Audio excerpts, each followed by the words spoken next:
Welcome back to the Night Shift, guys. Special Monday edition. Age of Disclosure.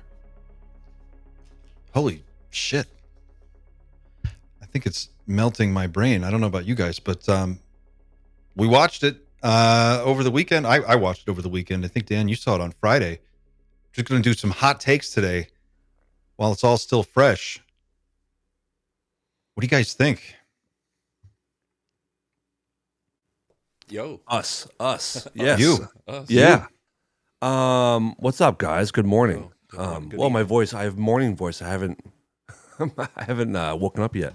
Yeah, I went and saw it Friday at the premiere in LA, and Pavel came up from Tijuana. That was awesome to finally meet Pavel and a couple other friends. I loved it. My initial reaction is I think it was fantastic and better than I anticipated. Did it, do you think they satisfied the hype? Like, did they meet the hype or did they exceed the hype? Yeah, and I think so, especially when you look at it with the perspective that this was not made for like UFO nuts like we are, or people that are, if you're well versed in the topic, you're not going to learn a whole lot new, even though I did learn quite a bit new actually. But it is truly the perfect movie to like give to your uncle or to like a cousin. Like, so if we're all the UFO person in our friend group, so when people ask you like, "Hey man, what's happening?" This will now be one of the movies that you like. Check this out. What's It's happening? like, what's going on with the UFO thing, man? Well, do you have 10 hours? I mean, you know what I'm talking about. Yeah. I think this movie is really, really, really good for getting people up to speed with kind of why we're here. Xander? I think it was a fine film. I think it would be good for even people with a reasonable interest in ufology to watch. Like, most people will get at least a few things out of it. I certainly took plenty of things, not necessarily stuff I hadn't heard before, but hearing it in a different context kind of maybe shifts the puzzle piece around just ever so slightly in my head. It was good to see just senators willing to go on camera for this, like for a film that really is more going to be a tool going forwards. It really depends what do we want to do with this film going forwards. It's great that Farah was on Joe Rogan. Like, that's using the film as a tool. And I think arguably him going on Joe Rogan is almost as important as the film itself, because You need the 4-hour episode of Joe Rogan to unpack. yeah. It is a very Yeah. good. It really is a very good companion piece to the movie. Yeah, if you were putting it out on DVD, I would try to put the Rogan podcast on there as like commentary. Yeah.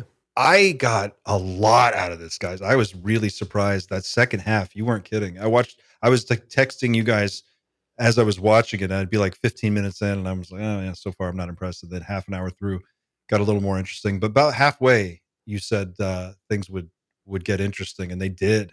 Yeah. I found a lot. I've got a whole thing of notes here, and it's just to scratch the surface. But real quick, shout out to everybody in our chat. We just got a super chat from Mr. Dudemeister. It says, instead of renting Age of Disclosure, I'm giving that money to where the real action is at. I guess that's Night Channel. Thanks, Mr. Dudemeister. I appreciate it. You should rent the movie too, but we'll tell you everything we can. Shout out to everybody in our chat today. Great to see you. Thanks for joining us on this special edition Monday Night Shift live stream. It was kind of a last minute thing that we thought about doing. We were just texting early. It was early the morning for me, and I'm texting Xander and Dan, and we kind of have a group text going, and it was like, well, should we do this today? I mean, it makes more sense to do it while it's fresh. And they were like, yeah, let's see if we can do it. So we threw this together. It was kind of a last minute thing, but I want to know from you guys in the chat, how many out there watched it? If you've seen it yet, let me know. What did you think? Did it move the needle for you? Did it reveal anything that you were surprised by? I think I have a lot of thoughts. I'll start with this. I'm convinced of things now, for sure, that I was on the fence about 3 days ago. Dan, you know what I'm talking about. I do. Hashtag, Which part? hashtag Oh secret yes. secret space program.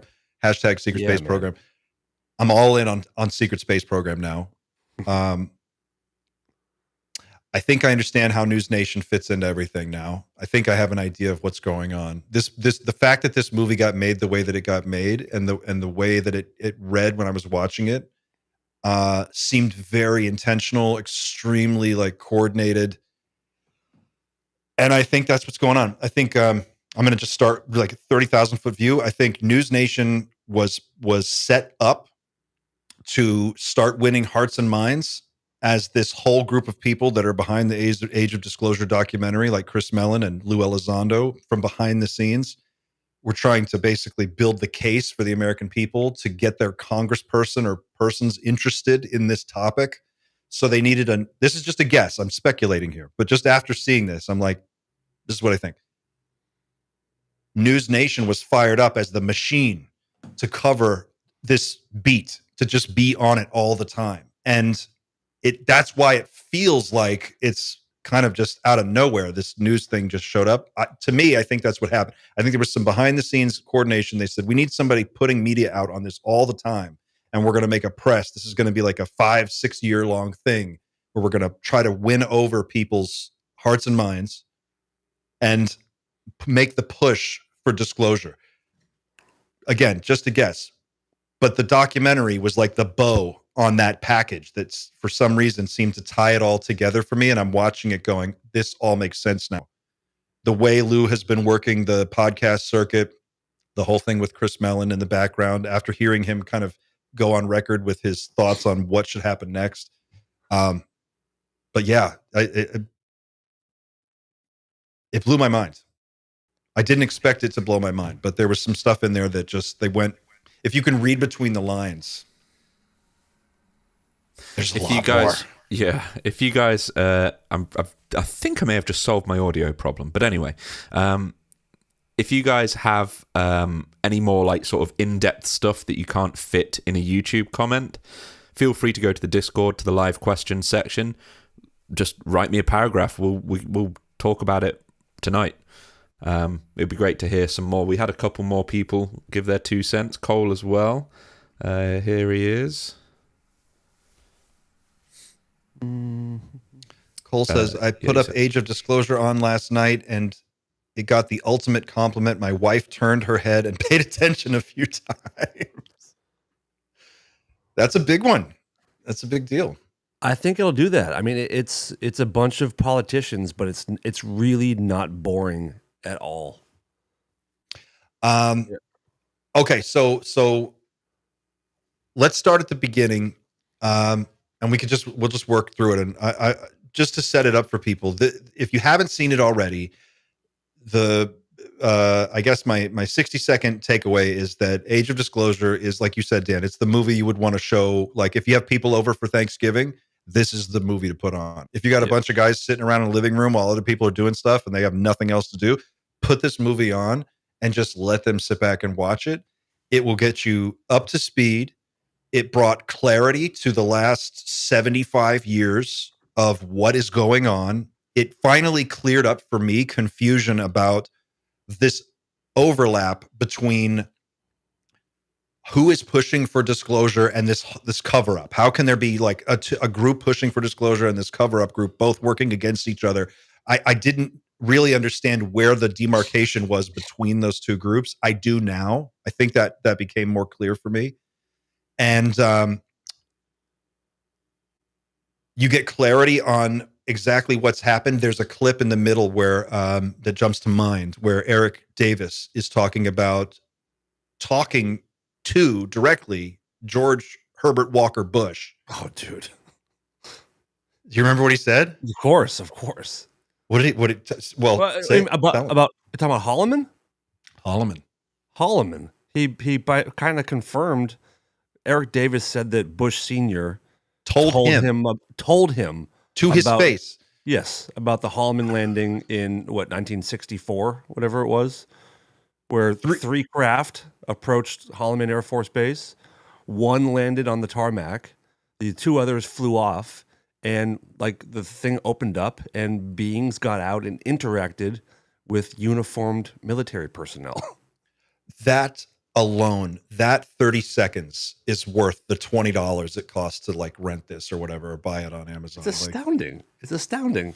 If you believe Eric Davis is not a liar, right? If you believe Eric Davis is not going to go on television and on a documentary and just make up a complete horseshit lie. Yeah. If you take it at face value, he's telling you the former president of the United States, the former head of the CIA, told him to his face that this is real. This is real shit. The fucking ship landed and the beings got out and they walked up and stood there and everybody saw it. And a bunch of uniform guys in suits walked up and they had a fucking conversation with these things. Yeah. That alone to me, that makes me put all the woo stuff off to the side for the rest of the thing. For the rest of the show, I'm just watching it going, okay. Speaking of which, good observation and links up. Obi-Wan Shinobi says, it's a shame it's all nuts and bolts and threat narrative, but it totally makes sense to avoid the woo, etc., as it's clearly designed to grab the attention of normies and political types. Agreed. I think it's much easier for people to digest something like that. Even if you are interested in ufology, but there's still a lot to learn, like, let's leave the woo for now. We don't want to forget about it, but I think at least in the foreseeable, disclosure isn't going to look like the universe is one gigantic brain. It's going to be they're going to confirm nuts and bolts stuff first, likely because they just don't know all that much about the woo side by comparison to the nuts and bolts. I think they have a very good idea on the nuts and bolts situation stuff now. Yeah. Well, you have, okay, so things that we were told that now I believe are true, and I'm curious if I missed something or if you think of something I can't think of, please jump in, guys. Hal Puthoff on the record about the craft. He's like, and Eric Davis said everything David Grush said is true. Yes. And one of the things David Grush talked about, and Hal Puthoff talked about this, was the craft that when you go inside of it, it's the size of a football stadium. But when you step outside of it, it's like 30 feet wide. That's real shit. So that is real. I'm just going to put that in my real box for now on. And I'm going to pretend like that's the real thing. That's the real truth. That was one, the Herbert Walker Bush thing, the Holloman Air Force Base thing. They made it clear about the energy being at the core of this whole thing, the energy requirements. What did he say? It was 100 times the daily output of the entire continent of North America for one craft to execute one move. Yeah, from one of those, sea level to space moves, and the Tic Tac was doing that all day long. 100 times. The Soviets captured their own Tic Tac, and Bush knew about it, and he talked about that. That was another one. So the Soviets have something. And also, by the way, that craft, the Russian one, they found when they took it apart, had a directed energy weapon on it, which is the first time that I've heard of them actually finding a weapon on a craft. Yes. And what else? Lou said there is okay, now I don't know what you guys got from this. Lou starts speaking in code halfway through the thing. Half of it is like Lou's masterclass. It's like he's actually reading from a teleprompter. I don't know if you guys the whole time. The whole time he's reading from in fact, a lot of these guys are reading from a teleprompter the whole time. Stratton was, yep. But Lou's in front of a chalkboard and he's like laying out all of these points. And one of the points that he makes is towards the end in the last third, a group of 27 individuals. I won't get into code names, but a group of 27 individuals that are the only group of people that really have the complete picture of what's going on. That sounds like Majestic is real to me. That's what it sounds like. Or whatever they call it, yeah. whatever they could call it, yeah, whatever. But the code name, he says, I won't get into code names. The code name is the clue. Like, what do you know that has a code name that's a group of people? Well, I mean, and then at the end, he says, I need to pull the exact statement, but the very last thing that Lou says at the end of the documentary is, he plugs his book. He does. He does. Kinda. But he does it in a weird way that's kind of uncomfortable. Did you guys pick up on that? Did it feel weird to you? It was very Remember much. what he said? It was very much a something's going to happen soon kind of statement, in my opinion. It was the same as what he did on Jesse Michael's interview with him, where He tripled down on it. Yeah, he just said, like, this is happening. Like, we better get up to speed. It was just after they talked about the fact that America really they've kind of shot themselves in the foot by blacklisting this technology and even the science behind it, what Eric Weinstein refers to all the time, as like being pigeonholed forms of science, so that really 99% of the best scientists in America won't even go near this, because it's like, A, it's career ruining, and B, that they've been told since birth that this is impossible. Mm-hmm. Yeah. And the stigma campaign was too successful. They made it impossible for anybody to take it seriously. And they basically explained how the initial intention was for the United States government to turn over material to private corporations for their expertise and advice and, technical skill and deconstructing these things. And then, as Marco Rubio points out, people come and go. They leave their position. A new person comes in to the government on the government side. Every few years, the government changes. People are getting elected. They're moving in, moving out. Appointees change. And in the corporate world, now they've got this stuff and they just keep it. And people just stop looking because they don't know where to look. It's the fucking dumbest thing ever. But basically, they just kind of held on to it. Like, we loaned them the stuff and they just never gave it back. And now they're freaking out and they need to get control over this program again, but they don't even know where to begin. Yeah. So they started with eminent domain in the Disclosure Act, and but they don't even really know for sure what they would go after. That's what I got. They didn't know who to ask, where to go. Yeah. I mean, other than what David Grush has told, and then there's this whole pitch at the end that Lou has about amnesty. Someone in the chat was asking about that. What do you guys think? I'd love to tell people what I know. It's all classified, that whole pitch. Did you have any thoughts on that? Xander? No, I can't. Yeah, I want them to say what they can't say at the end of the day. I think there's even some red herrings in there. I think there's a few suggestions of stuff that just probably isn't true and is just pure speculation. So, for example, in fact, in the Discord, CJ the alien guy, he's just said, what do you guys make of Hal Puthoff suggesting that the power source for the craft might be using quantum entanglement, as in beaming energy to themselves? I feel like that's just a step in the wrong direction. I think they're probably in the right place looking at vacuum energy, but I think it's even possible that you're not allowed to talk about element 115. I think that's possible, and why it wasn't even mentioned in this film. That's even interesting. Once. You're right.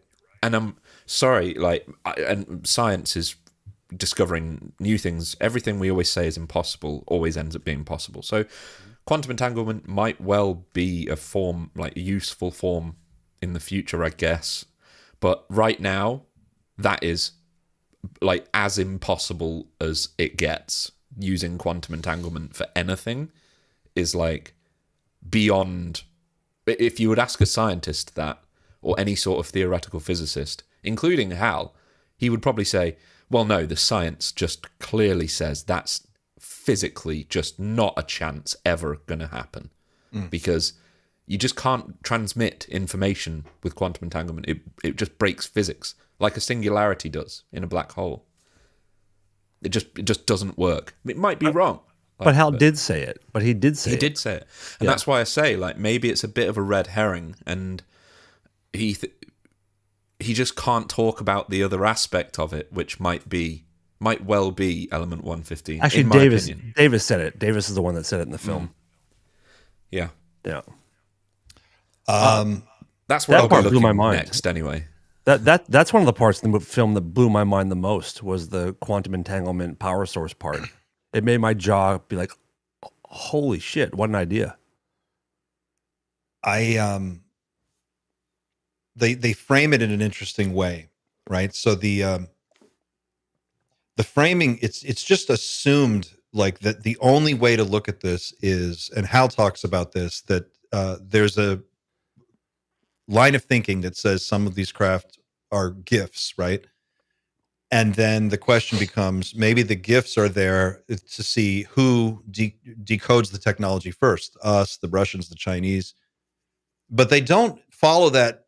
They don't chase that down anymore. And the other alternative is, maybe if they're gifts to see if we'll cooperate. The Russians get part of the puzzle. The Chinese get part of the puzzle. The Americans get part of the puzzle. But the only way to make it work is to not fight over it and to find a way to collaborate. I thought that was an obvious. It seemed very obvious to me in the moment, and I thought it was weird that they didn't go there.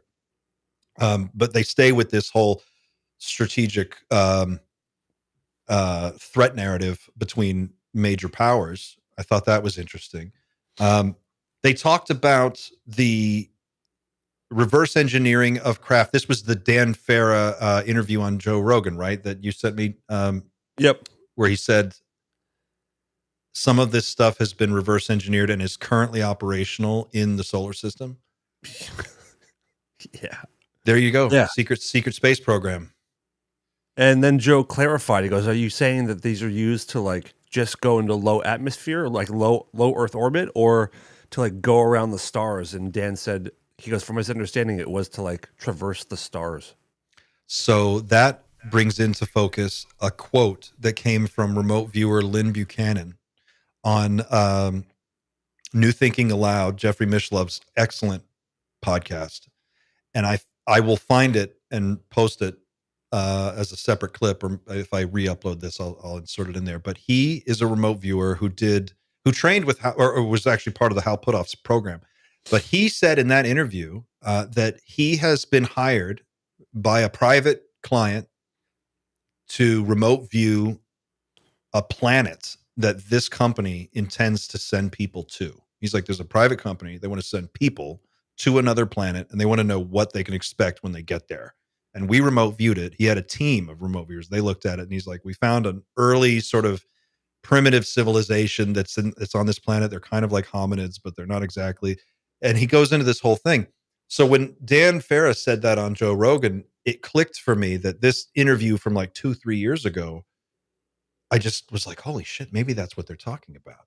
If these aerospace companies have gotten that far, that they have technology that can let them go, let's just say from here to Mars in an hour. Let's just conservatively, like, I don't know, just whatever, just pick something. Of course they're going to use it. Absolutely.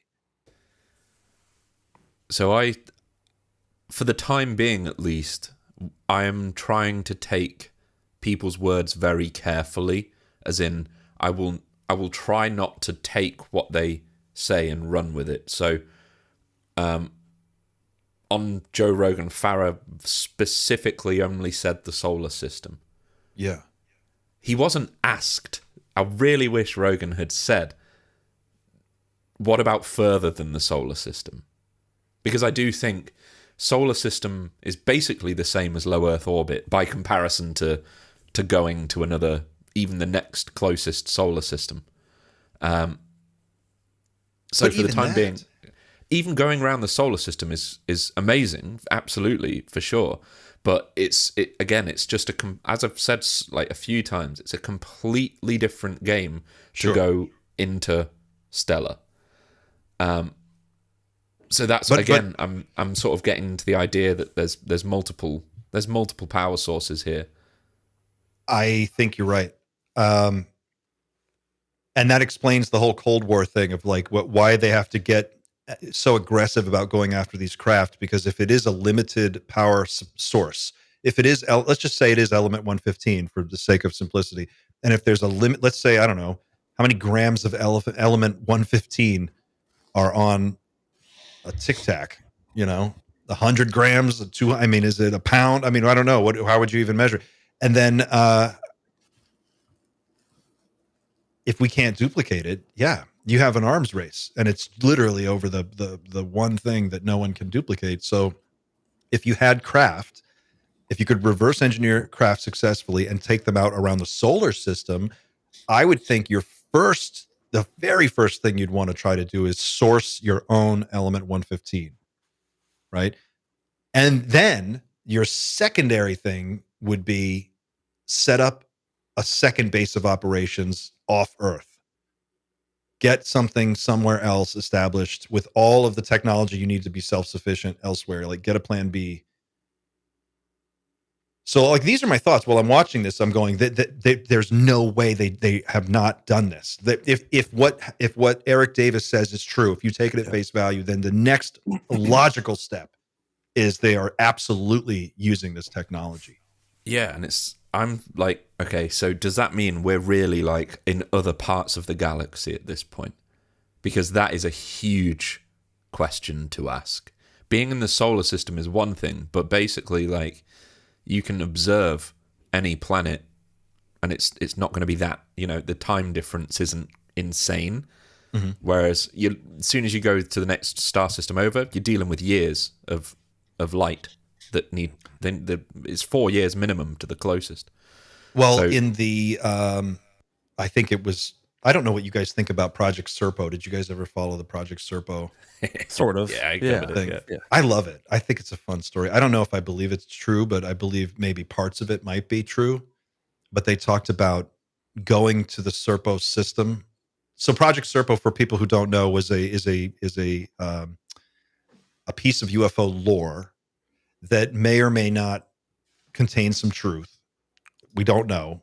But the idea is that it was a group of people. There was an exchange program in the 1960s or 70s, and they sent like 30 humans to this planet called Serpo. And then they brought like 12 beings from Serpo here. And then for 5 or 6 years, they lived, that we had an exchange program going.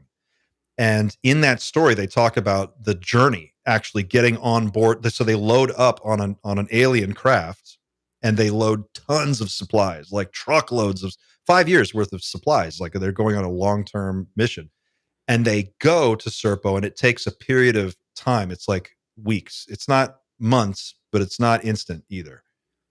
And then they get there and they interact with these people. But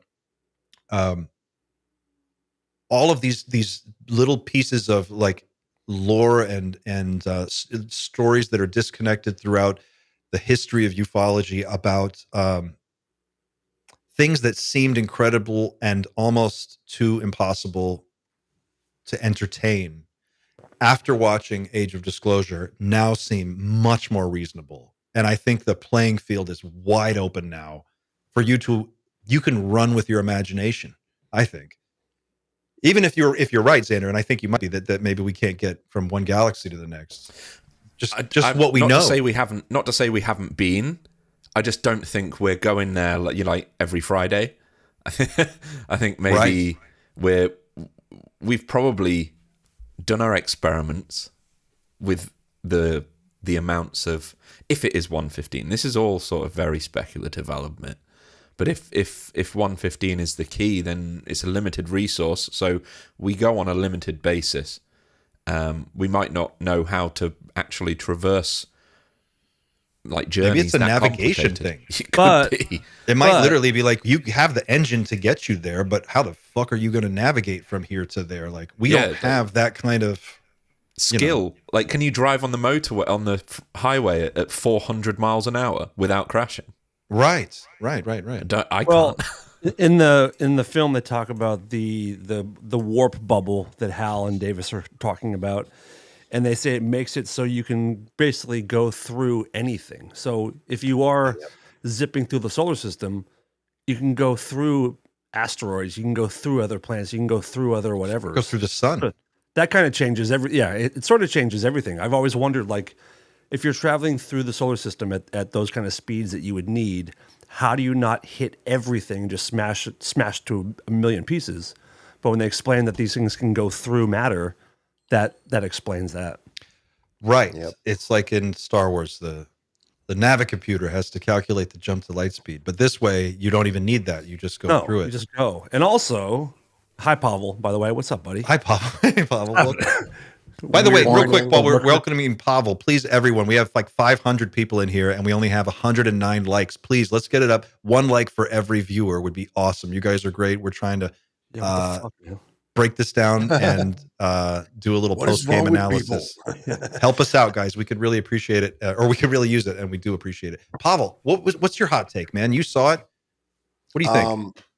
Well, each day I'm more convinced that a lot of these people, and I told this to Dan when we spoke, were at some point part of the legacy program. For me, like Davis put off.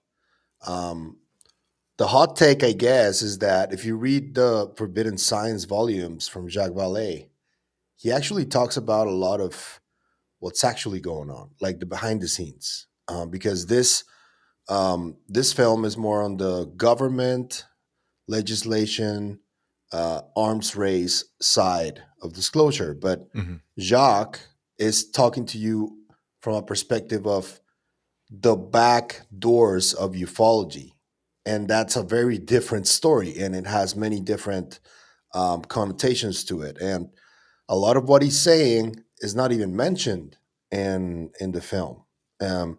He was just like somebody just mentioned him like once or twice in the film, but nobody talks about the perspective that he has, and nobody mentions Tom DeLonge either. And I don't know if you guys remember, but fucking Tom DeLonge wrote those books. The fiction ones are really wild. Like he talks about potentially even Nazis taking over this whole topic since the 40s at least, and how Operation Paperclip was a significant part of all of this.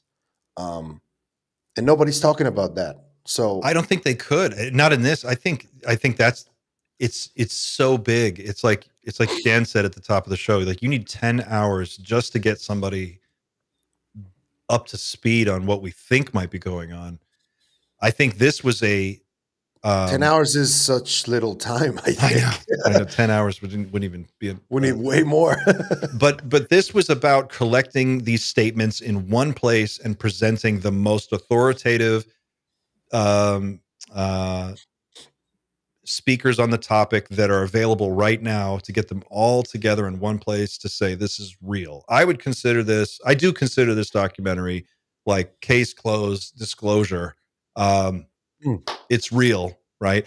We still have to go get the stuff. We have to pass legislation, and clearly it looks to me like there is some kind of a law enforcement issue here. If they're saying that private companies are holding materials that they shouldn't be holding on to, that sounds like a law enforcement thing. So there's a whole nother step to this, but what did you think about at the end, where the whole last section is about the implications, right? What are the motivations of the intelligence? What did you take away from that? I think that they agree with the rest of people who are looking at this, in the sense that if we don't get to a different place mentally, collectively, there could very well be a threat that we create ourselves as the destructive species that we are. Because if there's something that's been clear to me out of all the abduction experiences and contact experiences, it's not that they're evil or a threat, is that they're indifferent towards us. And we might be a threat. And that's what we need to worry but about. that can change, because if we continue the way we're going, that can easily change. And these guys are like, we can turn on and off all of your nukes. We have control of the airspace. You can't do anything about it. That's what they're telling us. Yeah. But we're not doing anything yet. That's what they're telling us, right? But we're on the cusp. Idea. and we're abducting you, and you can't do anything about it. Probably even playing with your DNA, modifying it, and you can't do jack shit about it. So, yeah, I mean, I can see why a military person would go, that's a threat, but Yeah. it's not yet. I don't think so yet. That's It's my We takeaway, though. they interviewed Terry Lovelace at one point, who wrote a book called Incident at Devil's Den. Terry didn't talk. Mhm. They didn't even talk to him about this, but he is an abductee. He's Yep. one of the people who witnessed an airspace incursion at an Air Force base. But he actually, in his book, Incident at Devil's Den, on a camping trip at this place called, I think it was Devil's Den Park in, I think it's Arkansas. He was taken with another Air Force enlisted guy that they went camping and they went on this hiking camping trip. And they were taken from their tent in the middle of the night on board a triangular craft. And this guy, is an attorney. He's an Air Force veteran. He's an upstanding member of the community. He's an author. Um, Abductions, they didn't scratch the surface on that at all, but we can infer that that's real, I think, from what we've heard so far. So I'm sorry to interrupt, but last night I went to a second screening, and there was a Q&A afterwards with Dan Farah, Jay Stratton, Tim Gallaudet. Who else was there? Pavel, help me. Do you remember? You mentioned the ones that I remember. Yeah, and there was a guy the at ones the that I end. recognized. There's another guy who kind of briefs the president, I think. But Dan Farah was saying that he has like over 100 hours of interview stuff, and that they had to cut out a lot of the heavier material just for the sake of bringing society on board the topic. And I believe that he probably did touch on abductions, all that kind of stuff. And he was kind of saying that the harder conversations will be covered in another film with all the leftover material. So wow. they were Yeah. going to do a Q&A, and I wanted to ask the question. I said, I wanted to ask if abductions ever came up in the making of this film, and I'm pretty certain that it was, and that we will hear more about that later. That's the dark side of the street. I wanted to ask you about Yeah. that, though, because they seem to be pushing for the Trump stuff now. And was there any mention of that during that session that you went last night? Absolutely. Oh yeah, quite a bit. There was multiple mentions of this effort. I mean, from the beginning, the first question Dan Farah was asked, I forget the question, but his answer was about Trump kind of being confident that Trump will make an announcement about this, or a very concerted effort to push that. And I think he's going to do it. I actually think that there will be some kind of official declaration soon. If Weirdly. it's not him, they're definitely doing it. setting up Marco Rubio to be the guy. Something. Yeah, something. Yeah, but they're clearly like open and doing it in front of everybody. Like, we're Mhm. trying to get Trump to disclose. That's what they're telling you. And it seems to be like a concerted effort, even though Grush hasn't even mentioned age of disclosure. I think he's doing it too. He's part of that too, because in the last interview on He Fox said News, it. he said it. He was like, he appealed to Trump's biggest weakness, which is his ego. He would say yes to a type of adulation like the one Grush did in that interview. He would go, "Yeah, that makes sense. I can And I can have remember, an even greater legacy." and that Grush interview was recorded in September too. yeah. You We have would be a related question that was 13 minutes ago, but it was a super chat. But it's actually relevant to this, so I can bring it up on screen from Android Paranormal. What do you guys make of CNN, Fox, ABC, News Nation, and more all covering this documentary on release day, coordinated government-controlled disclosure? I think there is a faction of people who are pulling levers that they have access to. I think Chris Mellon is a key player. I would think he's probably one of the key architects in the background. He lays it out. 100%. He lays out the plan. He says, first, you've got to win hearts and minds. Then you have to get Congress to pay attention by applying pressure. Then you can get it on the agenda. Then you can get it in the president's ear. But this is the way he laid it out. This is a multi-year campaign. And part of it is a psychological operation to defeat the stigma. How do you defeat the stigma? you take it seriously. But what if no one's taking it seriously? Well, you stand up a news organization that looks very newsy, that has news in the name, nation, red and blue. You hire a bunch of people, you get Chris Cuomo, you whatever, Elizabeth Vargas, you get Ross, whatever. Ross. You Yeah. can run that on a budget of a few $1 million a year, and then it's all they're there to do is constantly generate content, put out just one more UFO story after another, after another, after another. We do our job. We chew that up and baby bird it back into everybody else's YouTube feed. And then you get that swell of support. That's exactly what happened. This is why this clearly makes sense now. This is why Lou Elizondo was willing to go on every and any podcast in the very beginning. Didn't matter if they had 200 subscribers or 2,000. He would go and talk to anyone who would listen. And every time he would talk to those people, he would make sure to tailor his message and his presentation style for the very specific audience who he was talking to. On Fox News, he's got his 5'11" tactical cap. He's got his war wall behind him with all his military stuff. And if he's doing a podcast on like whatever, he's got a beer and he's hanging out. I've talked about this a lot because I've always noticed his style of delivery is tailored very specifically. He's also got his taglines like all very well defined and very well timed. Like it's a media media handle the truth, like that one. It's a media campaign designed to build support. That's exactly what happened. Then they got the legislation written behind the scenes. They did, which we saw. Disclosure Act came through. It got cycled through twice. Came close both times, and then at the end, Lou says, "And now we know." And even Burchett says this: which of his colleagues are resisting, and they know where they have to focus their efforts. Yeah. And now, and that tied together this whole thing about in his book, Imminent, the beginning of that book talks about Lou Elizondo's childhood and upbringing. I also have to use this opportunity to point out, he went to my high school. He graduated just a few years before I did. I think I came in the year after he graduated. It was like my freshman year. And he worked at a Red Lobster that I used to go to with my parents, apparently.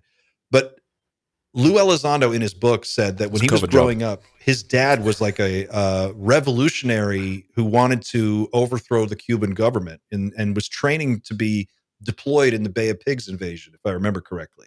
And his dad taught Lou a bunch of paramilitary skills and training in the early days. So then Lou goes on and joins the ROTC, gets into the military, becomes a counterintelligence guy. Well, what do those guys do? They do exactly what he's doing with the UFO community. He's building an underground resistance to the legacy program. And this documentary is like a javelin being hurled at the center of this thing. And that's what you're watching play out right now. You're seeing, and then covertly behind the scenes, the legacy program is trying to cover it all up, put out these fires. And I think that's what we're watching. Yeah, the legacy program is divided. That's what it feels like. Yeah. Like there's people who want it out, people who don't. The ones who don't are more guilty of crimes than the others. But everybody would go down if something is not done in a controlled fashion, because there are ones from the legacy program who don't feel like they did anything on purpose, even though they may have been involved in some stuff. And that's what they're doing. That's what they're pushing. And that's why you don't see people like David Grush or maybe even Jacques, because they weren't part of that. They don't feel like they were, and they have no reason to promote the film. That's how I see it, and you just explained it wonderfully, man. One of the things I've sort of picked up on this film is it feels like the relationships between people and the legacy programs, as in the people that have been read into certain parts of it and talking put off, like Elizondo, all of them, I'm sure have been read into certain levels of it. I don't think there's that side wants disclosure, that side wants to keep it secret. I don't think anybody is really, I don't think it's very coordinated at all. I think it's so compartmentalized that any level of camaraderie about let's all keep this secret together, it's just kind of gone at this point, because nobody knows what everybody else knows.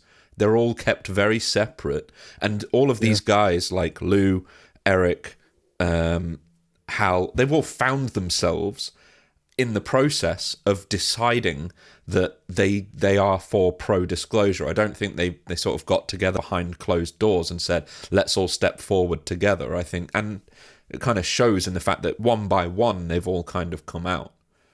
Well, it's like, I guess I'm not implying that there is perfect coordination or even close to perfect coordination. But what I think I'm trying to say is like, when we want to destabilize the government in another country, the Central Intelligence Agency will go in there and start like mind games with people, right? Like they'll get online, they'll find different like divisions in the communities, they'll stir up shit. They have ways of manipulating the media, planting stories. It seems logical to me that if you are a person at the level of like a Chris Mellon and your wheelhouse is intelligence guys and like career intelligence people, and Jim Semivan and all these other CIA guys who are walking away, like you said, walking away from this, and they want out. They're going to use their very particular set of skills to wage war on the legacy group, and that makes sense to me. That looks like it looks like they've crossed that threshold now, and now we've broken forward into the wider public consciousness in a way that was not possible 2 years ago. I don't know if I do agree, sense. and I think I agree. they've come out of that for whatever reason. They're organized now because they've all just made a film together, and it's very informative. But again, we have to watch the film knowing who they are and where they've come from. So we kind of have to take what they say, and we know that they're saying like 20% of what they really know. They say it themselves in the film. Yeah. Lou said he has so much more to say. He's seen categorical proof that obviously we haven't, that this is real. I got really creeped out by the last 5 seconds. Like the last 30 seconds of Lou at the end left me, I guess it did exactly what it was supposed to do. It left me shook. I was like, because if you guys haven't seen it, for those of you watching at home, the last 2-3 minutes is Lou kind of like looking at the camera going, I can't tell you everything I know, but I have a feeling that in a few years, we're all going to wish we did things differently. Yeah. And I think that realization is imminent. And it's like weird. It's very much like that whole somber. You'd be somber if you knew what I knew kind of moment. But we hear this from a lot of these guys. Like a lot of these people, a lot of them. I mean, we hear it from the whistleblowers in a way. We hear it from Lou. We hear it from a bunch of people that like there's something coming, some new reality, some event, and Lou kind of threw to that again at the end of the movie. I think you're right. Do you guys think that it could just be that simple? That there is something and it's bad? They're gonna come fuck us up if we don't straighten our shit out soon. I would prefer an invasion than a fucking solar event. Right. Maybe they reset the clock on us with a solar event. They just trigger a solar flare and then they send us back 200 years. That would really suck. Like if over, guys. If something like that happened and all the grids went down, that would be chaos, complete chaos. And that would really suck. I would much rather be invaded by aliens. Honestly. I am open to the idea that something really bad could be right around the corner. I'm open to that. I don't think it's weird to reflexively I think it's weird to reflexively turn away from that idea just because people go, oh, it's the threat narrative. I don't know about that, but it just seems weird. But they make a great case at the end. They're saying, look, clearly they have intentions. Clearly they're sending us a message about what their capabilities are. Everything we know about them, they want us to know, but we're also getting better. And our technology is able to see the distortion field around the craft now. I thought that was an interesting little tidbit. Like Hal Puthoff said that. He's like, our sensors can see there's a gravity, a warp bubble around the craft. And if you warp space-time around the craft, then everything you've ever heard about UFOs doing crazy, impossible shit suddenly becomes possible. Yep. One technology solves all of that, which is hilarious because in the deep, deep UFO community, like people like us and Gerb, people who are in here all the time, that kind of is just goes without saying. I think we've all been pretty comfortable with that for a while, that there's some kind of a bubble around the craft, but they really drop that and clarify what that means. What's his name? The scientist from Taylor, when he was and you talked about it earlier. Yeah, Travis Taylor. You could put a nuclear bomb in one of these things and send it through the earth, and it would pass right through the dirt like it's not even there and come out on the other side. You could send it into a building. You could put it in a bunker underground. You could put it anywhere. That means all of our underground bunkers are vulnerable. It means there's nothing we can do. The only weird thing I found about that set statement was, it was like, you're going to rob a bank and you turn up to the bank, it's all locked up, and you turn up in a tank, then you get out the tank with a knife and you go at the bank with the knife. Like, that's kind of what it's like flying a UFO with the power that has, and then dropping a nuke somewhere. I was just like, why don't they just use the energy that the UFO can create? If it can create what the US can output in a single day with one single beam. Oh, of course. But in terms of just like, I think the point that he was making was just, like, think about, I mean, the can of worms that opens up as soon as you go, well, that's real. Well, fuck. Well, now that's all the worms. That's everything. Like, what? Of course, it all makes sense now. You can't tell people. How do you tell people? We don't have control of anything. Place on Earth. Yeah, there's nothing secure either. There's no place on Earth that's impenetrable with that kind of technology. And they make a strong case at the end for global cooperation and a new form of, like, a new idea about what it is to be human that is more inclusive and more sort of like one human family, I think, is probably the best phrase to describe it. And it makes sense to me that you could reach out to your adversaries. It's the ultimate olive branch, wouldn't it be? Like, if you called up Xi and Putin and you were like, look, guys, we can do this. We could do this. We could, Trump, Xi, Putin, get on the phone. We could be the guys. Dude, we need a diplomat that really can sit them all down and make them understand what's happening. Because if they just sit down by themselves, it's going to be an ego war, and it's not going to be. We need another Harold Malmgren, one who is still with us and who can like really enact some sort of change inside their minds, because it's really difficult, man. Things are that was going to be very that was going to be one of my questions at the Q&A last night. I wanted to ask if there was any discussion between nations to do disclosure as a group and to kind of move forward that way, but they didn't take any questions. But I really wanted to know if that has been brought up or ever discussed with other nations of doing this together. I mean, if you could get those three world leaders together and you could say, look, the three of us, we're going to solve the energy crisis. We're going to just deliver the free energy for everybody in the world. We're going to have peace. We're going to disarm all our nuclear weapons. How about that?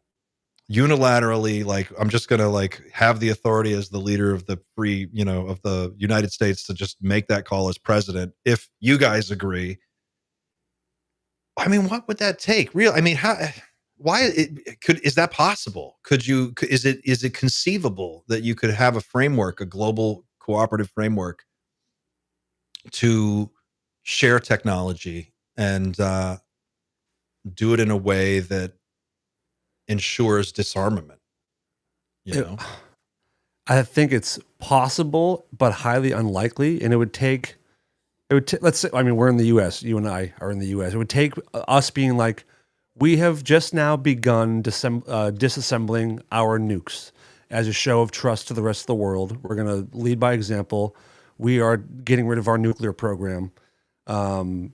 It's time for us to move forward with a new idea of what it's like to be on this planet. Please follow our lead and just trust. Can I say something? I think that there need to be certain pieces of the board, of the like Game of Thrones, so to speak, need to be taken out of the board before we even think about like a diplomatic solution, because there are certain very powerful pieces and people who are very dead set on their idea of what should happen and what well, there are some of these pieces of the board who are like want for the US to just not exist anymore, for example.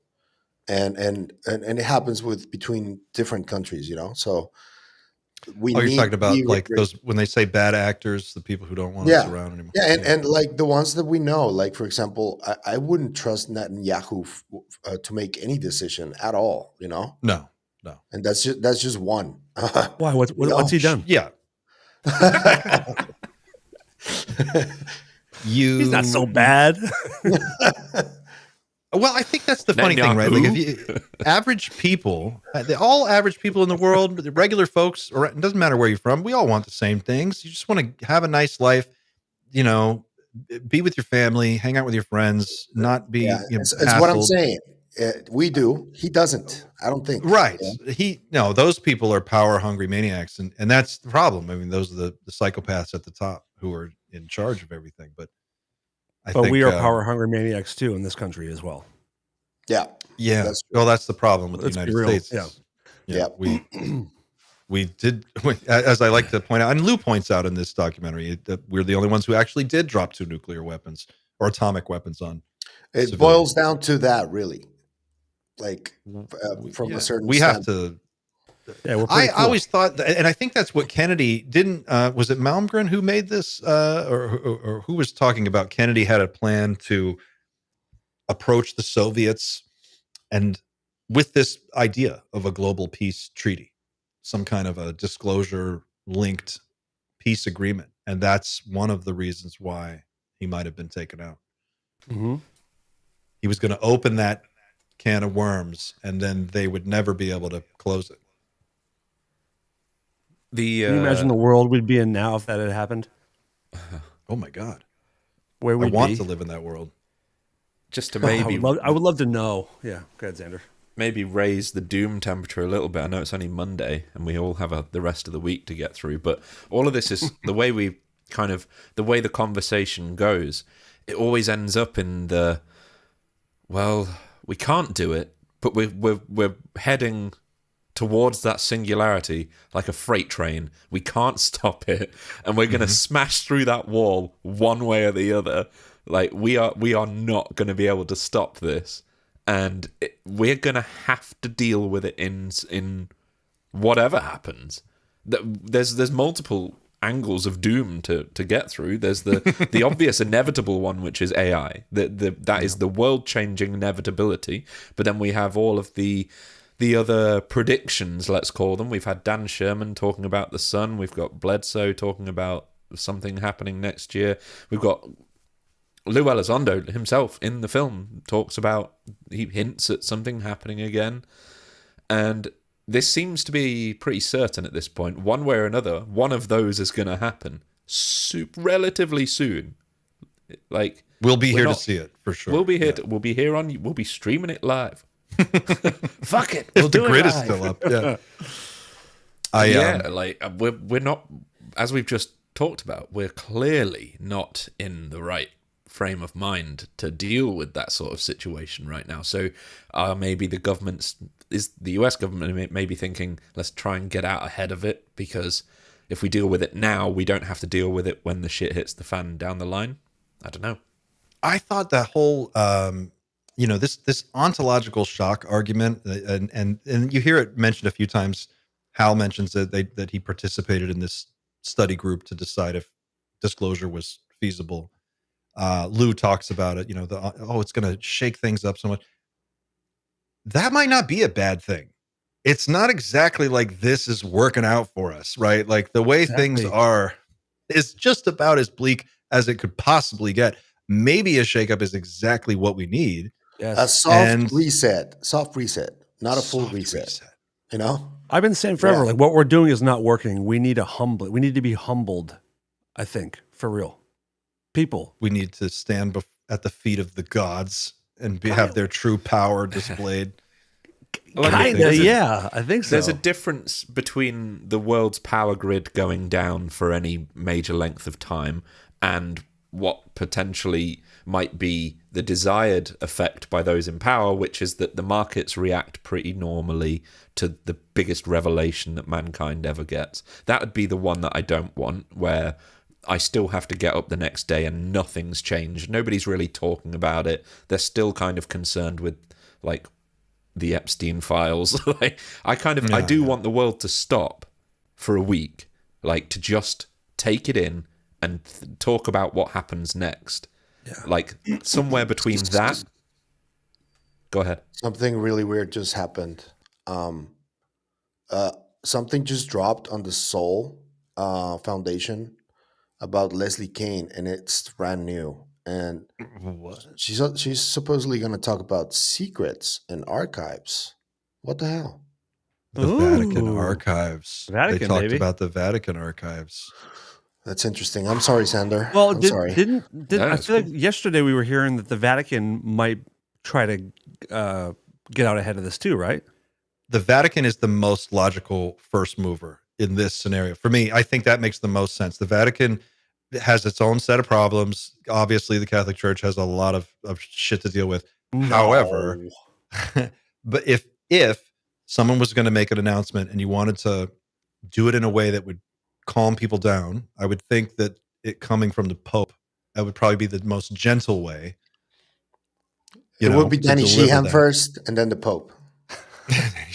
I got a haircut today. I said, "Give me the Sheehan," and they. By the way, did you guys see that Danny cut us in line at the movies on Friday night? He did it again. Again? That made me laugh. He did it again. You were in the movie. You made the final cut. Did you see that? I was. Yeah. I was in. You and Chris. I pointed it out. I got to plug something in. I'll be right back. All right, cool. Are you expecting a paycheck? Yeah, of course. I'm gonna wait a while. I'm gonna take Dan Farrow to court. Yeah, fucking Danny did it again. But our friend James actually invited him into line in front of us, so we kind of invited him to cut, which is like just feeds into the privilege, but whatever. If I was invited to cut, I'd have said no thanks. I'll queue. Yeah, we got Sheehan. He has perfect hair, like in real life. It's like, it is. Dude, what do you do stunning. to your hair? What the hell? He works on it. I got close. I was like, "What are you doing?" I should have asked him. He is quite a big guy, though. He is quite a big guy, and it's like if he sits down next to you, it's literally like, well, yeah, watch the film, guys. Watch the film. I was annoyed. I'm watching the end when they're showing the September 9th stuff, and I'm looking for us in the line. I'm like, maybe Xander and I we're like right next to where they cut. You would have been there. It was just like 2 feet away. Was there some footage from September there? There was a little bit. Yeah. I was in the trailer. I was in the trailer. Were you in the trailer? That's cool. Yeah. That's awesome. Oh, yeah. That's awesome. Farrah let me know. Yeah, he just that's dropped me a WhatsApp. We're getting a bit too doomy here. I'm glad we got some levity right now because, man, Case of the Mondays has a new definition for me after today. What the hell? Case of the Mondays, man. I had to get up and take a walk. Actually, I was about 30 minutes from the end this morning. I'm watching it at like 5 o'clock in the morning. And I just got up early before my kid woke up, and I'm sitting there trying to finish it. And at one point, it was so heavy. I had to stand up and walk outside and just like shake it off. I was like, holy shit, this is crazy. Pretty good. Pretty damn good. Well, Clint, what did you think of the talk when Stratton was talking about trying to get information from high-ranking DoD officials to move forward, and they were telling him to ignore it because it was demons? Like, that's real. There's people that are literally talking about demons. I don't know what to do with that. I don't know what to do with that. I think it was interesting that they highlighted that as strongly as they did, because they really did zero in on it. And some of the script, and again, when you see like Lou, look at his eyes. He's reading a teleprompter. He's reading his own words, I think, that he wrote off of a teleprompter to get it right. So they were very careful about how everything was presented, and every word had to be a certain way, it seemed like. And he talked about that too. And it's like, well, we've got to deal with these fundamentalist Christians who are like, oh, you can't even look at this because it's a demon thing.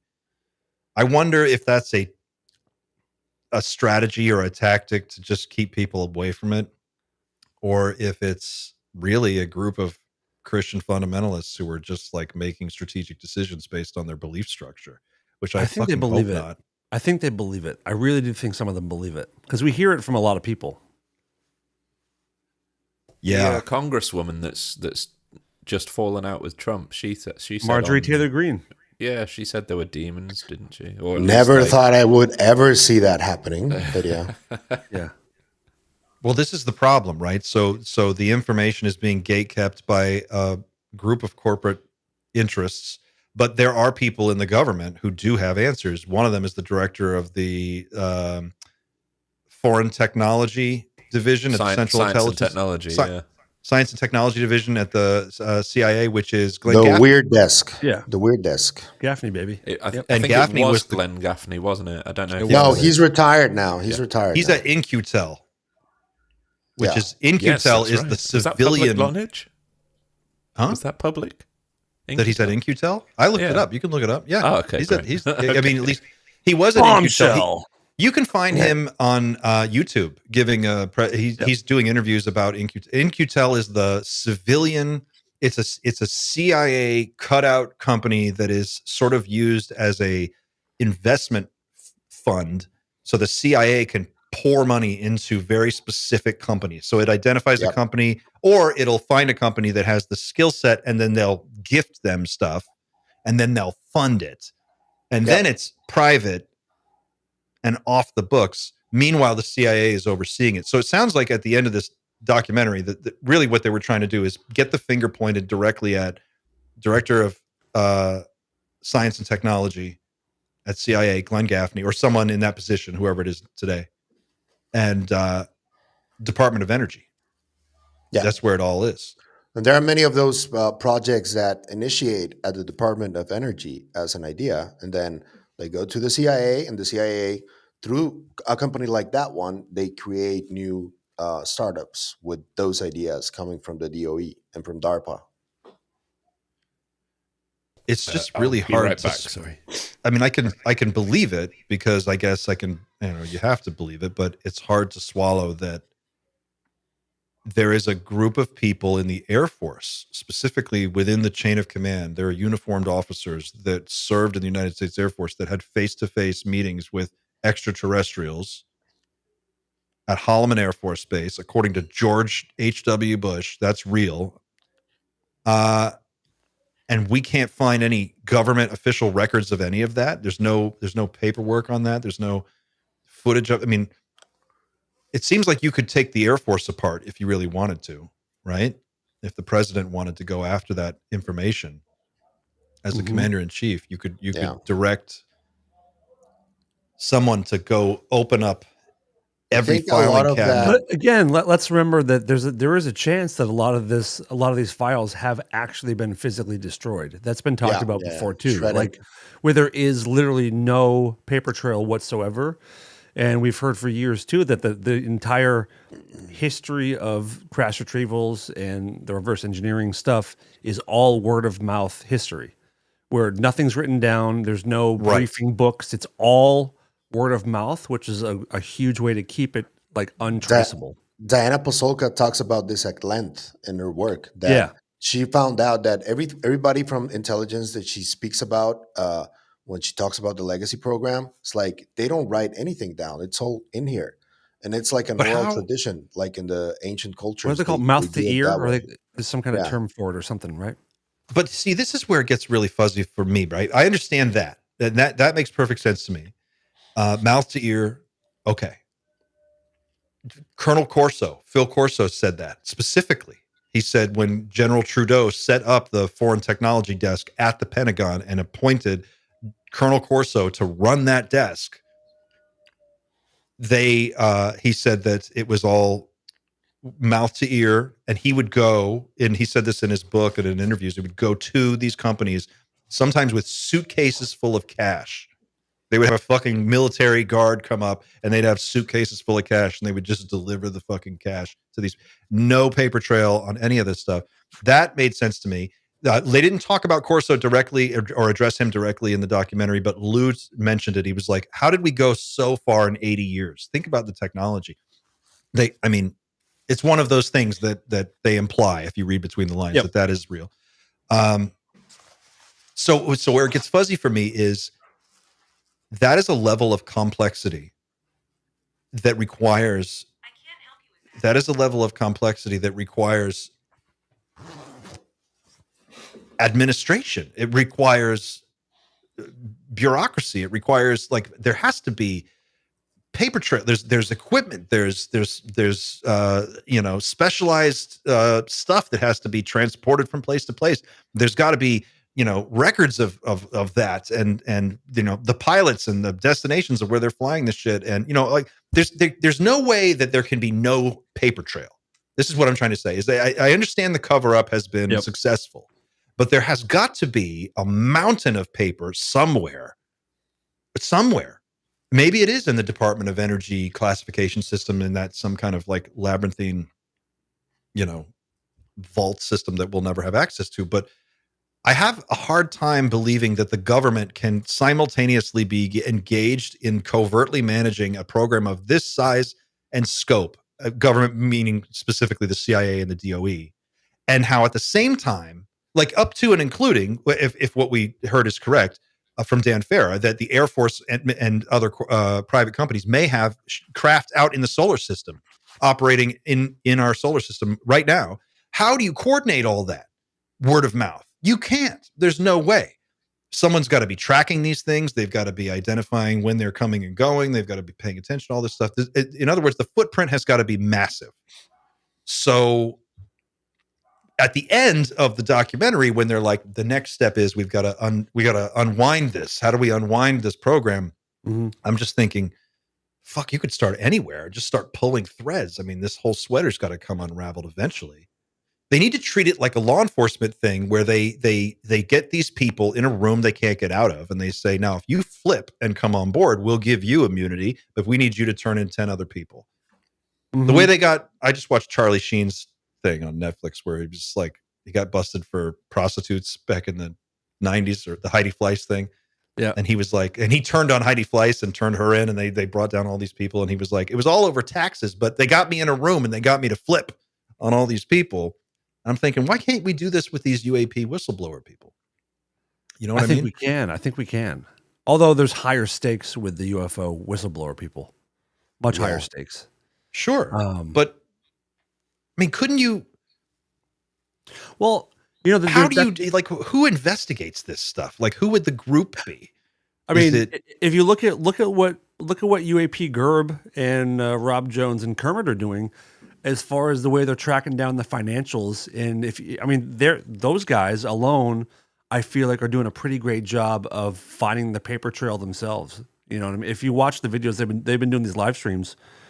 They kind of have a pretty good idea of how this is funded and operated. Very impressive. I'm concerned for Gerb. I'll go. I'll say that he's good. He knows what he's doing. He is so. Sorry about that. He doesn't care in it. He doesn't care. He doesn't care.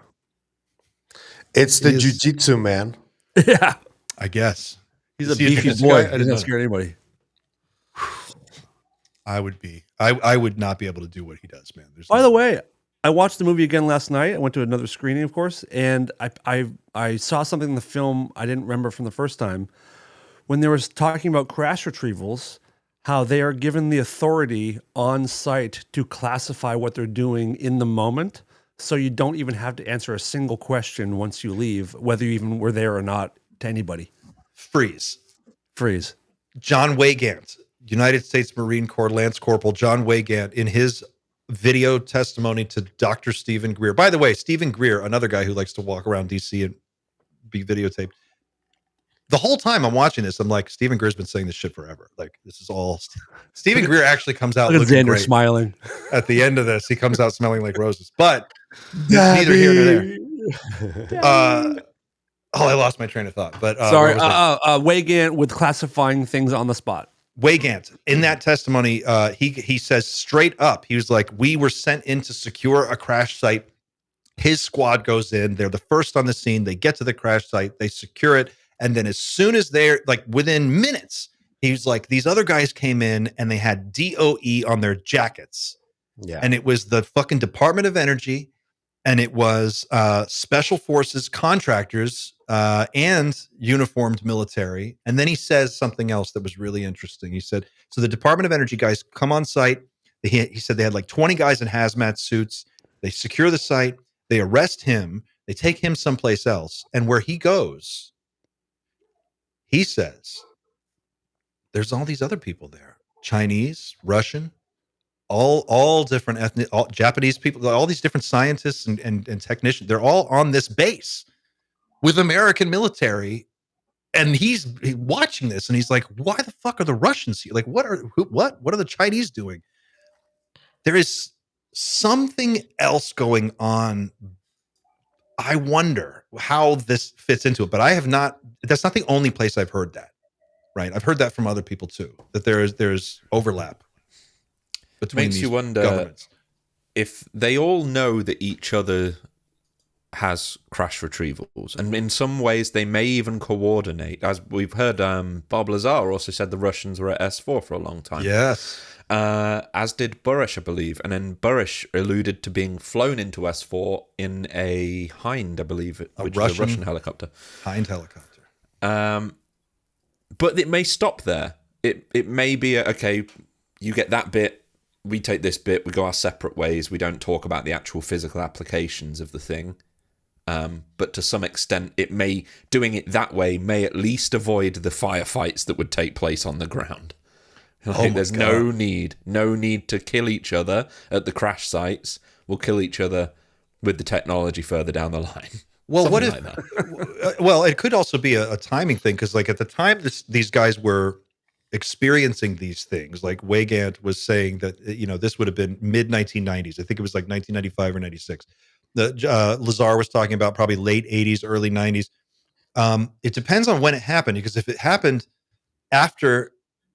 in the immediate aftermath of the collapse of the Soviet Union, when George Knapp went to the former USSR and was able to get hands on some of those documents about their program and then bring those back.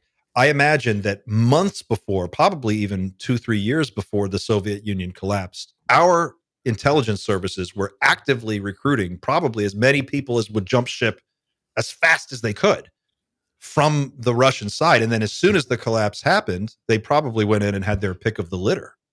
It was Operation Paperclip 2.0. Well, wouldn't you? You'd go in and get everybody you could and hire them. Their governments collapse. They have no money. They're not going to pay these guys.